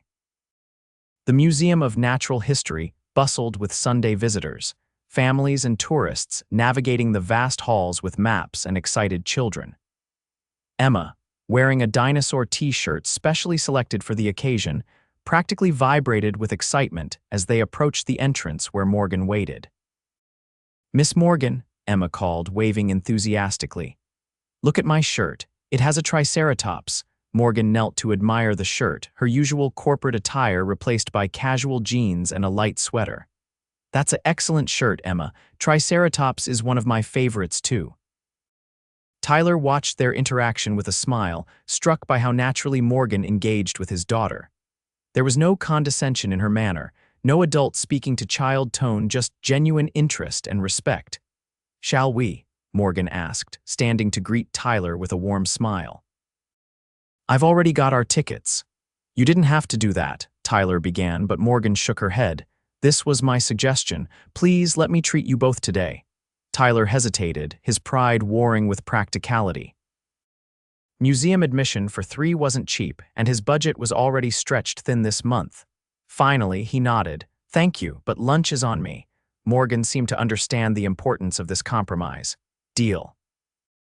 Inside, Emma took charge, consulting the museum map with serious concentration before declaring the dinosaur exhibits their first priority. As they moved through the halls, Tyler found himself watching Morgan as much as the exhibits her evident enjoyment. The way she asked Emma questions that encouraged further exploration. Her occasional touch on Tyler's arm when pointing out particularly interesting displays. "Did you know," Morgan told Emma as they stood before the massive Tyrannosaurus Rex skeleton, "that scientists now think many dinosaurs actually had feathers, like big, scary chickens?" Emma's eyes widened. "Really? But they don't show that in movies." "Movies often get science wrong," Morgan explained. "That's why museums like this are so important. They update their information as scientists learn new things." "When I grow up," Emma announced decisively, "I'm going to be a scientist who discovers new things about dinosaurs. And also a teacher and maybe an astronaut too." "Ambitious," Morgan commented with a smile. "I like that." As Emma darted ahead to examine a display of dinosaur eggs, Tyler leaned closer to Morgan. "You're good with her, natural." Morgan looked surprised by the compliment. "Am I?" "I don't have much experience with children outside of focus groups for our educational software." "Could have fooled me," Tyler assured her. "You treat her like a person, not just a kid." "She notices that." Morgan's expression softened. "She makes it easy. She's remarkable, Tyler." "You should be very proud." "I am," Tyler confirmed, watching Emma press her nose against the display glass. "Every day." They continued through the exhibits, Emma's enthusiasm infectious as she absorbed information about prehistoric creatures with the sponge-like capacity of childhood. By lunchtime, even Morgan was quoting dinosaur facts with expert precision. The museum cafe was crowded, but they managed to find a small table. True to his word, Tyler insisted on paying for lunch despite Morgan's protest that museum food was overpriced. "A deal's a deal," he said firmly, returning with their trays. "Besides, I'm old-fashioned that way." "So I've noticed," Morgan replied with a small smile. "It's nice, different from what I'm used to." As they ate, Emma regaled them with her favorite parts of the exhibits, occasionally stopping mid-sentence to add more ketchup to her French fries or ask questions about what they would see next. "The space show at the planetarium starts at 2, Morgan noted, checking the schedule. "We should have time for the ocean hall first if you're interested." Emma nodded enthusiastically, her ponytail bouncing. "Yes, I want to see the big whale." After lunch, they made their way through the ocean exhibits, Emma alternating between running ahead in excitement and returning to share discoveries with the adults. During one of her exploratory missions, Tyler and Morgan found themselves briefly alone before a display of bioluminescent deep-sea creatures. "Thank you for today," Tyler said quietly. "She's having the time of her life." Morgan watched Emma examining a model squid with intense concentration. "So am I, actually. I can't remember the last time I visited a museum for pleasure rather than a fundraising event." "The perks of hanging out with a 6-year-old, Tyler observed. "Mandatory fun time," Morgan laughed softly. "A good prescription. Dr. Friedman would approve." She hesitated, then added, "I've been thinking about what you said about my apartment not feeling lived in. You're right, and I want to change that." Tyler turned to her, surprised by the admission. "Yeah," Morgan nodded. "Life's too short to create beautiful spaces and not enjoy them." The seizure taught me that much, at least. What are you thinking of changing? Tyler asked, genuinely curious. I'm not sure yet, Morgan admitted. But I'd like it to feel more like a home and less like a hotel suite. Maybe more personal items, more comfort, less showcase. I could help, Tyler offered before he could overthink it. Not that you need help, but if you wanted suggestions or, I don't know, maybe some custom pieces. Morgan's eyes brightened. Would you? I'd love to see your designs, the desk you mentioned for Emma, other pieces you've sketched. I've never had furniture made specifically for a space before. The idea took root immediately in Tyler's mind, possibilities for pieces that would suit Morgan's apartment while making it more welcoming, more personal. I'd be happy to show you some ideas. Though custom furniture isn't cheap, even from a non-established craftsman like me. I'm not concerned about the cost, Morgan assured him. I'd rather invest in something meaningful and well-made than another mass-produced piece, no matter how expensive. Before Tyler could respond, Emma returned, tugging at his hand. Daddy, Miss Morgan, come see the octopus. It can change colors. The moment passed, but as they followed Emma to the octopus display, Tyler felt a quiet excitement building, not just at the prospect of designing furniture again, but at this continued connection with Morgan, this evolving relationship that seemed to offer something valuable to them both. The planetarium show capped their museum visit, the three of them reclining in adjacent seats as stars wheeled overhead and the narrator guided them through the cosmos. In the darkened space, Tyler was acutely aware of Morgan beside him, their shoulders occasionally touching as they gazed upward. Emma, sandwiched between them, whispered questions throughout the show, most directed to Morgan rather than Tyler, a small but significant sign of growing trust and attachment that both pleased and slightly concerned Tyler. It was one thing for him to develop feelings for Morgan. It was another for Emma to become emotionally invested as well. After the show, as they made their way toward the exit, Emma's energy finally began to flag. She'd been going full throttle for hours, and now the inevitable crash approached. I think someone's reaching her limit, Tyler observed as Emma's steps slowed. We should probably head home. Morgan nodded, understanding. Of course, this was a full day of excitement. Outside, as they prepared to part ways, Morgan to her waiting car, Tyler and Emma to the subway. Emma suddenly threw her arms around Morgan's waist in a fierce hug. Thank you for taking us to see dinosaurs, she said, her voice muffled against Morgan's sweater. It was the best day ever. Morgan seemed momentarily startled by the physical affection, but she quickly recovered, returning the hug with evident emotion. Thank you for sharing it with me, Emma. I had the best day too. As Emma released her and moved to Tyler's side, Morgan met his gaze over the child's head. Something passed between them, an acknowledgement that this day had shifted things, had deepened whatever was developing between them in ways that now included Emma. I'll call you, Morgan promised, her eyes still holding Tyler's. I'll answer, he replied simply. As Morgan's car pulled away, Emma slipped her small hand into Tyler's. I like Miss Morgan, Daddy. She's smart like a teacher but fun like Aunt Lisa. I like her too, Pumpkin, Tyler admitted, guiding Emma toward the subway entrance. Is she your girlfriend? Emma asked with the direct curiosity of childhood. Tyler considered how to answer, aware of the importance of being honest with Emma while not creating expectations that might lead to disappointment. We're friends right now, he said carefully. Adults sometimes take time to figure out if they want to be more than friends. Emma nodded, processing this information.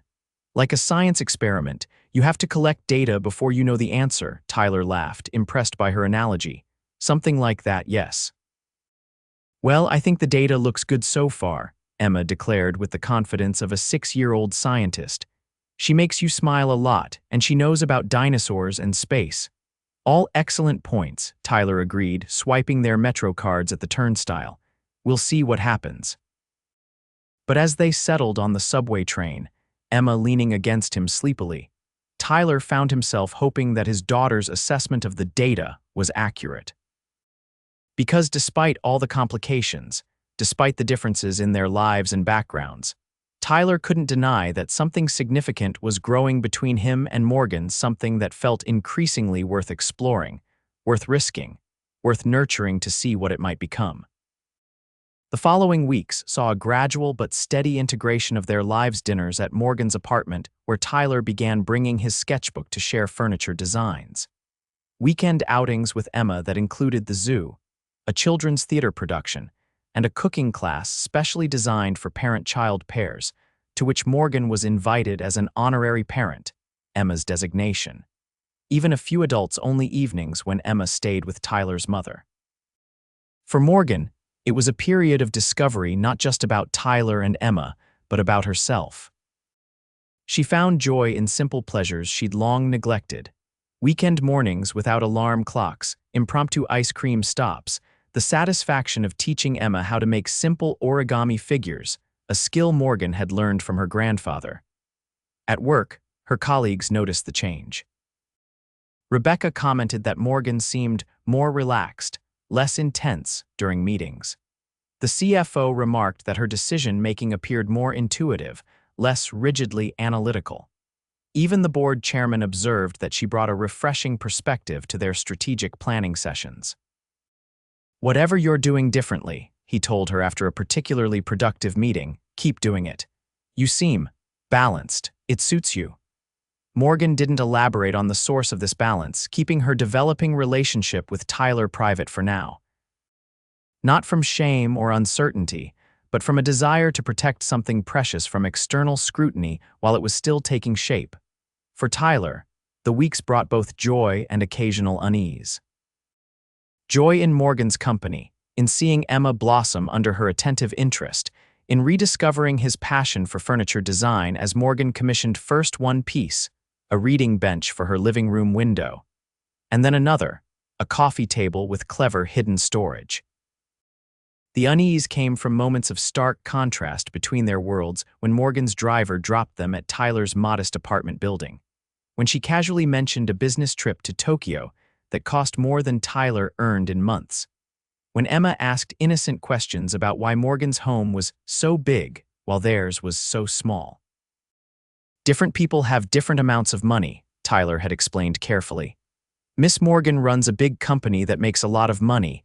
I build things with my hands, which doesn't make as much money but is work I enjoy and am proud of. But you're both important," Emma had insisted. "You both make good things." Her simple assessment had stayed with Tyler, a reminder that value wasn't measured solely in financial terms, a perspective he sometimes needed to reaffirm for himself when the disparities between his and Morgan's circumstances felt particularly pronounced. On a crisp October evening, 7 weeks after their museum date, Tyler worked late in Morgan's apartment, putting the finishing touches on the coffee table he'd built for her living room. Morgan had given him a key, trusting him to work while she attended an industry dinner. The arrangement had developed naturally, Morgan providing funds for materials, and a workspace in her building's maintenance room, Tyler crafting furniture specifically designed for her space during evenings and weekends. The coffee table was his third piece, following the reading bench and a set of floating shelves for her bedroom. Tyler ran his hand over the smooth walnut surface, satisfied with the finish. The design was his own clean lines that complemented Morgan's modern aesthetic, but with subtle details that added warmth and character.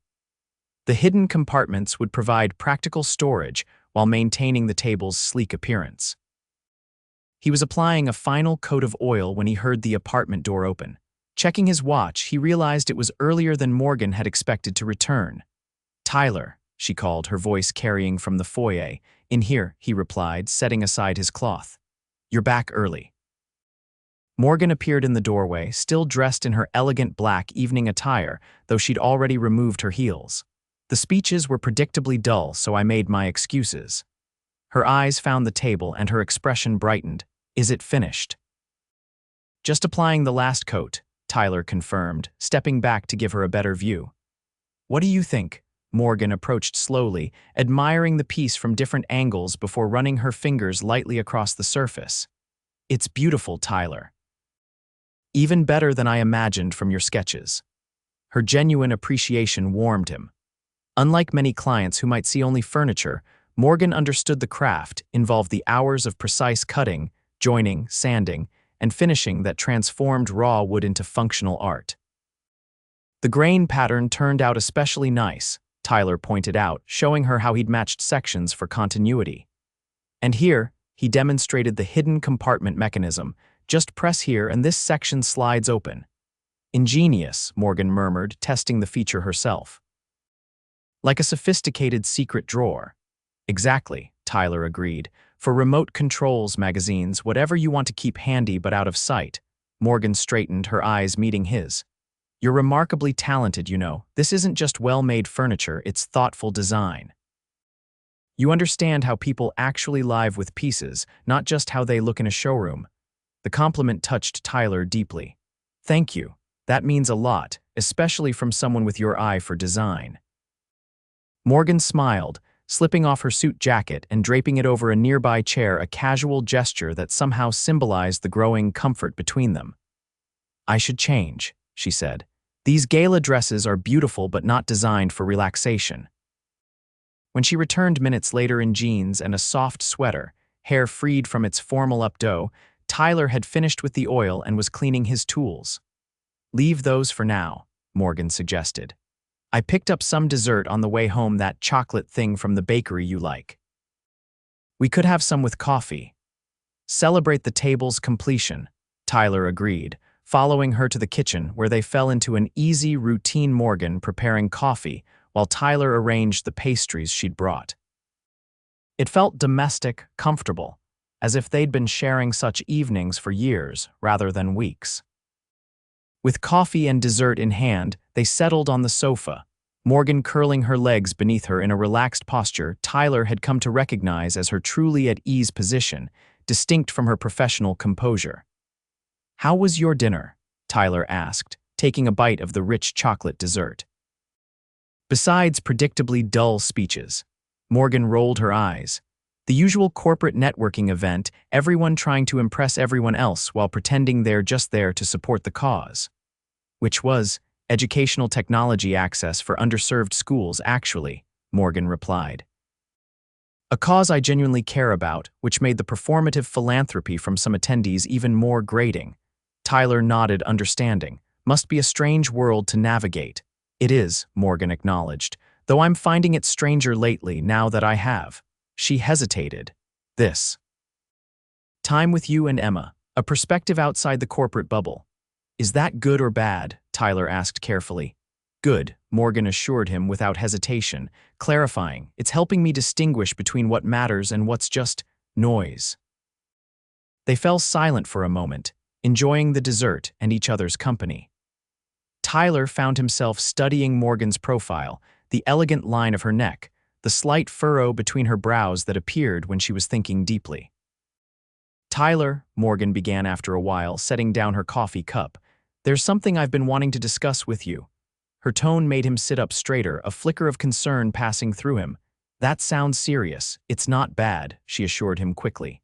Just significant, maybe. She took a breath. These past weeks have been wonderful, getting to know you and Emma, spending time together, watching you create these beautiful pieces for my home. Tyler nodded, waiting for her to continue. I've been thinking about what you told me about wanting your own business someday, designing and building custom furniture, and about the constraints that have prevented you from pursuing that dream. Tyler felt a sudden wariness. Morgan, she held up a hand. Please hear me out. This isn't what you think. She shifted to face him more directly.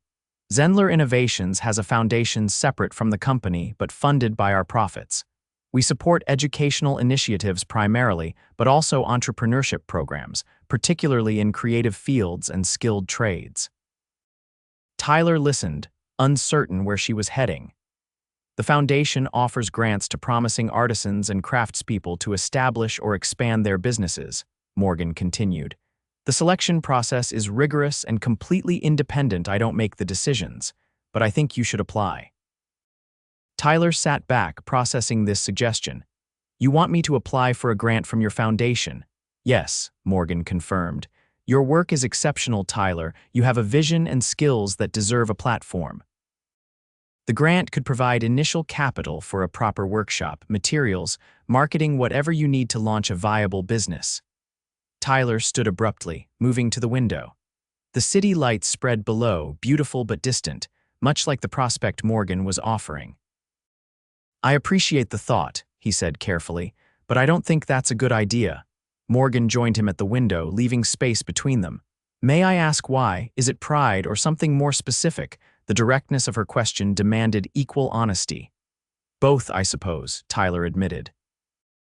"Pride, yes, but also, I don't want our relationship to include financial dependence. It complicates things." Morgan nodded slowly. "I understand that concern, but this wouldn't be me giving you money, Tyler. It would be a foundation with independent reviewers who don't know you're connected to me, recognizing your talent and investing in your potential. The same opportunity available to any qualified applicant." "But you'd know," Tyler pointed out. "I'd know. It would change the dynamic between us." Morgan was quiet for a moment, considering. "What if we separated it completely? What if you applied without my knowledge of the details, and I recused myself entirely from that grant cycle? No influence, no information until decisions are made public." Tyler turned to face her fully. "Why is this so important to you?" "Because I care about you," Morgan said simply. "And I believe in your talent. It frustrates me to see potential constrained by circumstance when there might be a legitimate path forward." Her sincerity was evident, her intentions good. Yet Tyler still felt resistant, uncertain why the offer disturbed his equilibrium so profoundly. "I need to think about it," he said finally. "It's not a simple decision." Morgan nodded, respecting his hesitation. "Of course, there's no rush. The next application cycle isn't for months anyway." She moved closer, tentatively reaching for his hand. "I hope you know I would never intentionally do anything to make you uncomfortable or to create imbalance between us. This suggestion comes from belief in you, not charity or pity." Tyler squeezed her hand gently, the tension easing somewhat. "I know that, and I'm not dismissing the idea entirely. I just need time to consider what it would mean." "Fair enough," Morgan agreed. She hesitated, then added softly, "Whatever you decide about the grant, it doesn't change how I feel about you, about us." The simple statement hung in the air between them, the first direct acknowledgement of feelings that had been developing steadily but largely unspoken.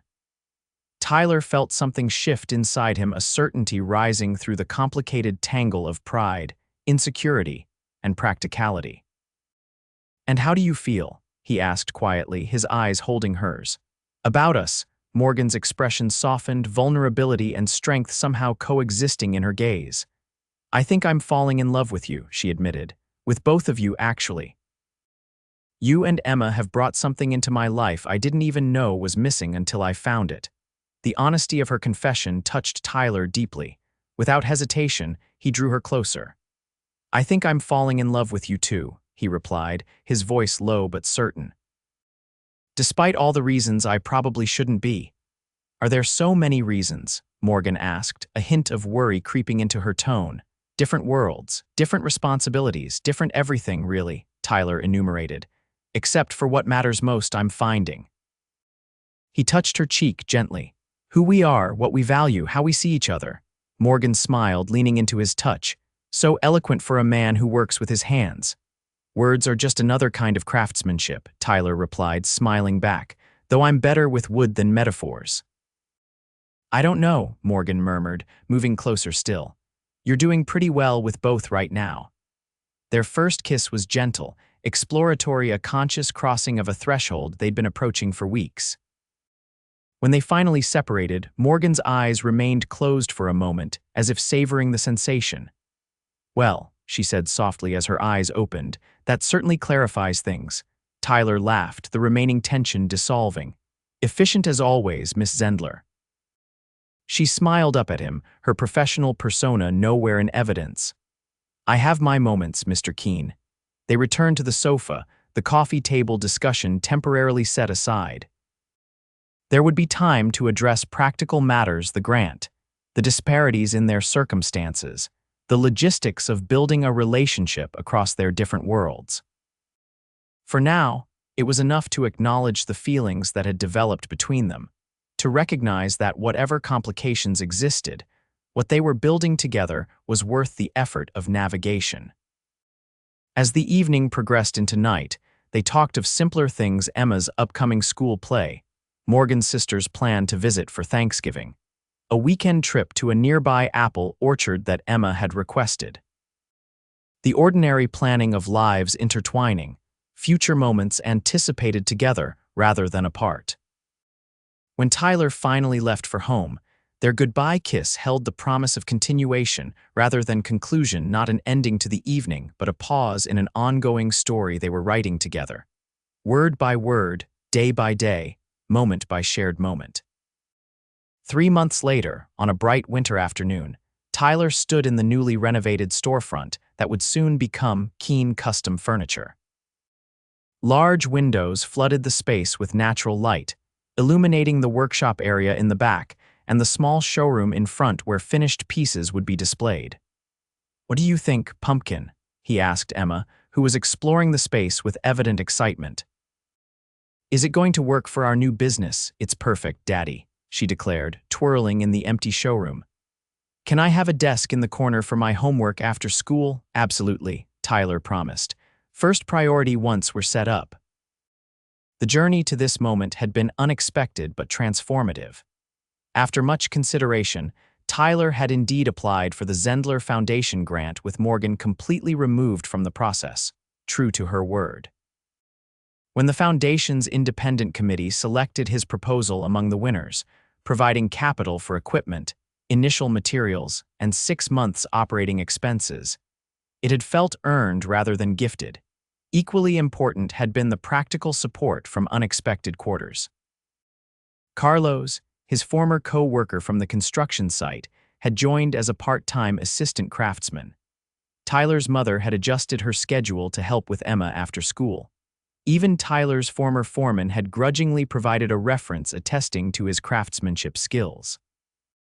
But most significant had been Morgan's unwavering belief in his vision, not expressed through financial intervention, beyond the arm's-length foundation grant, but through genuine emotional support and practical business advice drawn from her own entrepreneurial experience. Their relationship had deepened steadily throughout the process, weathering occasional storms, misunderstandings about money and privilege, Tyler's persistent pride, Morgan's workaholic tendencies, but ultimately growing stronger with each challenge navigated together. "When is Miss Morgan coming?" Emma asked, interrupting Tyler's reflections. "I want to show her where my desk will go." "Soon," Tyler assured her, checking his watch. She had a meeting this morning, but she should be here any. The door opened, and Morgan entered, bringing with her a burst of cold winter air and the warm smile that still made Tyler's heart beat faster after months together. "Sorry I'm late," she apologized, unwinding her scarf. "The board meeting ran long, but I come bearing celebratory treats." She held up a bakery box. "Cookies for the official workshop warming party. Miss Morgan." Emma ran to greet her with an enthusiastic hug that Morgan returned just as warmly. "Come see where my homework desk is going to be." As Emma pulled Morgan toward the corner she'd claimed, Tyler watched the interaction with a familiar sense of gratitude. The ease between them, the genuine affection on both sides, it had developed naturally, without force or obligation. "It's a perfect spot," Morgan was telling Emma seriously. "Excellent light for studying, and you can see when customers come in." "That's what I thought too," Emma agreed. "And Daddy says I can help design it." "Of course," Morgan nodded. "You have excellent design sense. Remember how you helped with the color scheme for my guest room?" Emma beamed at the reminder of her contribution to the ongoing transformation of Morgan's apartment, now a warm, personal space filled with Tyler's craftsmanship and touches that reflected all three of them.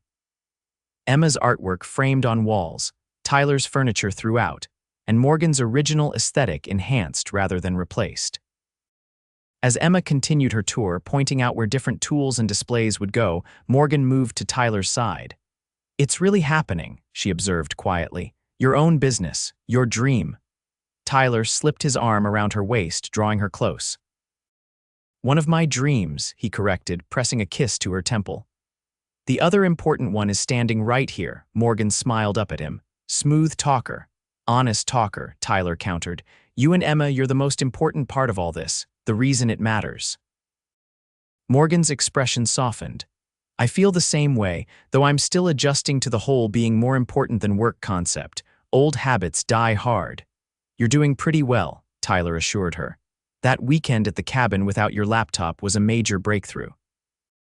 Pure torture, Morgan deadpanned, though the company made it bearable. Their easy banter was interrupted by Emma calling them to examine some critical feature of her planned desk space. Together, they joined her, the three of them discussing designs and possibilities with the comfortable dynamic that had developed between them, each voice heard, each perspective valued. Later, as they shared the cookies Morgan had brought, sitting on drop cloths spread across the empty showroom floor, Tyler found himself contemplating the journey that had brought them to this point.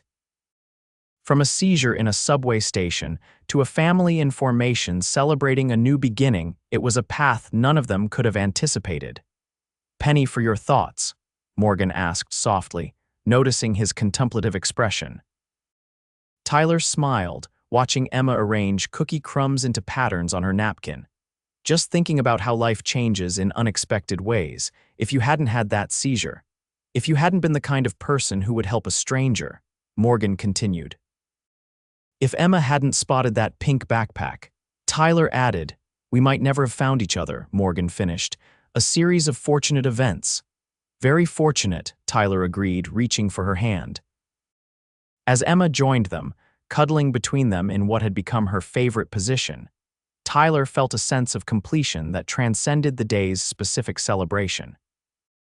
Beyond the new business, beyond the merging of their once separate worlds, was the simple, profound reality of three people who had found in each other exactly what each needed most. For Emma, a maternal figure who saw her clearly and valued her voice. For Morgan, a family who loved the woman behind the CEO title and showed her life's richness beyond professional success. For Tyler, a partner who believed in his dreams and the extraordinary, ordinary joy of shared days. "I have an announcement," Morgan said suddenly, her tone slightly formal in a way that made both Tyler and Emma look up curiously. "That sounds serious," Tyler observed, echoing his words from months earlier when Morgan had first suggested the foundation grant. Morgan smiled, a hint of nervousness in her expression. "It is, but in a good way. I've been thinking about this for a while, and it feels like the right time to say it out loud." She took a deep breath. "I'm going to be scaling back my role at Zendler Innovations. Not leaving entirely, but promoting Rebecca to COO and reducing my direct involvement to 3 days a week." Tyler stared at her, surprised. "Morgan, that's a major change. Are you sure?" She nodded, her certainty evident. "The company is stable, the leadership team strong. And I've realized something important: success means little if you don't have time to enjoy what matters most." Her gaze encompassed both Tyler and Emma. "This past year has shown me what truly matters. I don't want to miss any more of it than necessary. What will you do with your extra days?" Emma asked pragmatically. Morgan smiled at her. "Well, I thought I might spend more time with a certain young scientist who's teaching me about dinosaurs and numbers, and maybe help her dad with the business side of his new furniture company if he's interested in a partner with business experience." Tyler felt emotion well in his chest, not just at the prospect of Morgan's professional help, which would indeed be invaluable, but at the deeper significance of her decision. "You'd really scale back the company you built for us, for all of us," Morgan corrected gently. "Including myself. The seizure was a warning I nearly ignored. You and Emma showed me what I was missing. This isn't sacrifice, Tyler, it's balance. It's choosing joy." Emma, sensing the emotional undercurrent but not fully understanding its cause, wrapped her arms around Morgan's waist. "I think it's a good idea," she declared with childish certainty. "Daddy says time is more important than things, and you should spend it with people you love." "Your daddy is very wise," Morgan agreed, meeting Tyler's gaze over Emma's head. The moment stretched between them, weighted with unspoken meanings and future possibilities. Then Tyler smiled, reaching to cup Morgan's cheek in his palm. "What do you think about making it official?" he asked quietly. "This family we've been building." Morgan's eyes widened slightly, understanding his meaning instantly. "Are you asking what I think you're asking?" "Depends on how you'd answer," Tyler replied, his smile widening. I didn't plan to do this now, sitting on drop cloths with cookie crumbs everywhere, but it feels right somehow. The three of us at the beginning of something new.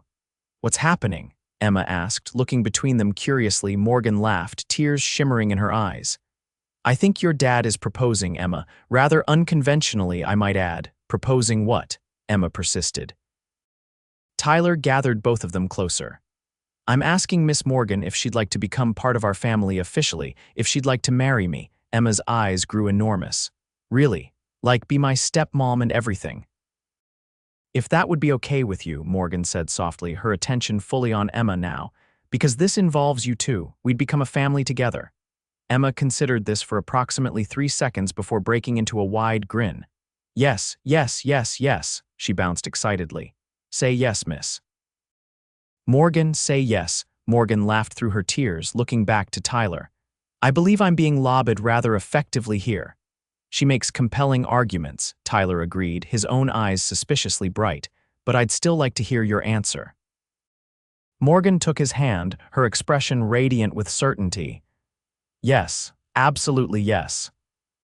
The impromptu celebration that followed Emma dancing around the empty showroom, Tyler and Morgan exchanging proper kisses between laughter and tears, was perhaps not the traditional engagement moment, but it was perfectly, uniquely theirs.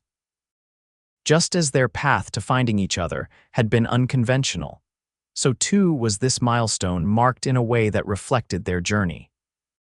Later, as twilight gathered outside the large windows of what would soon become Keane Custom Furniture, the three of them stood together looking out at the street, Emma between them, one hand in Tyler's, the other in Morgan's. Our new beginning, Morgan murmured, squeezing Emma's hand gently. One of many, Tyler added, his gaze meeting Morgan's over Emma's head. And in that moment, all the differences that had once seemed insurmountable, their backgrounds, their financial circumstances, their separate worlds faded into insignificance compared to what they had built together. Not despite those differences, but because of them, they had created something unique and precious.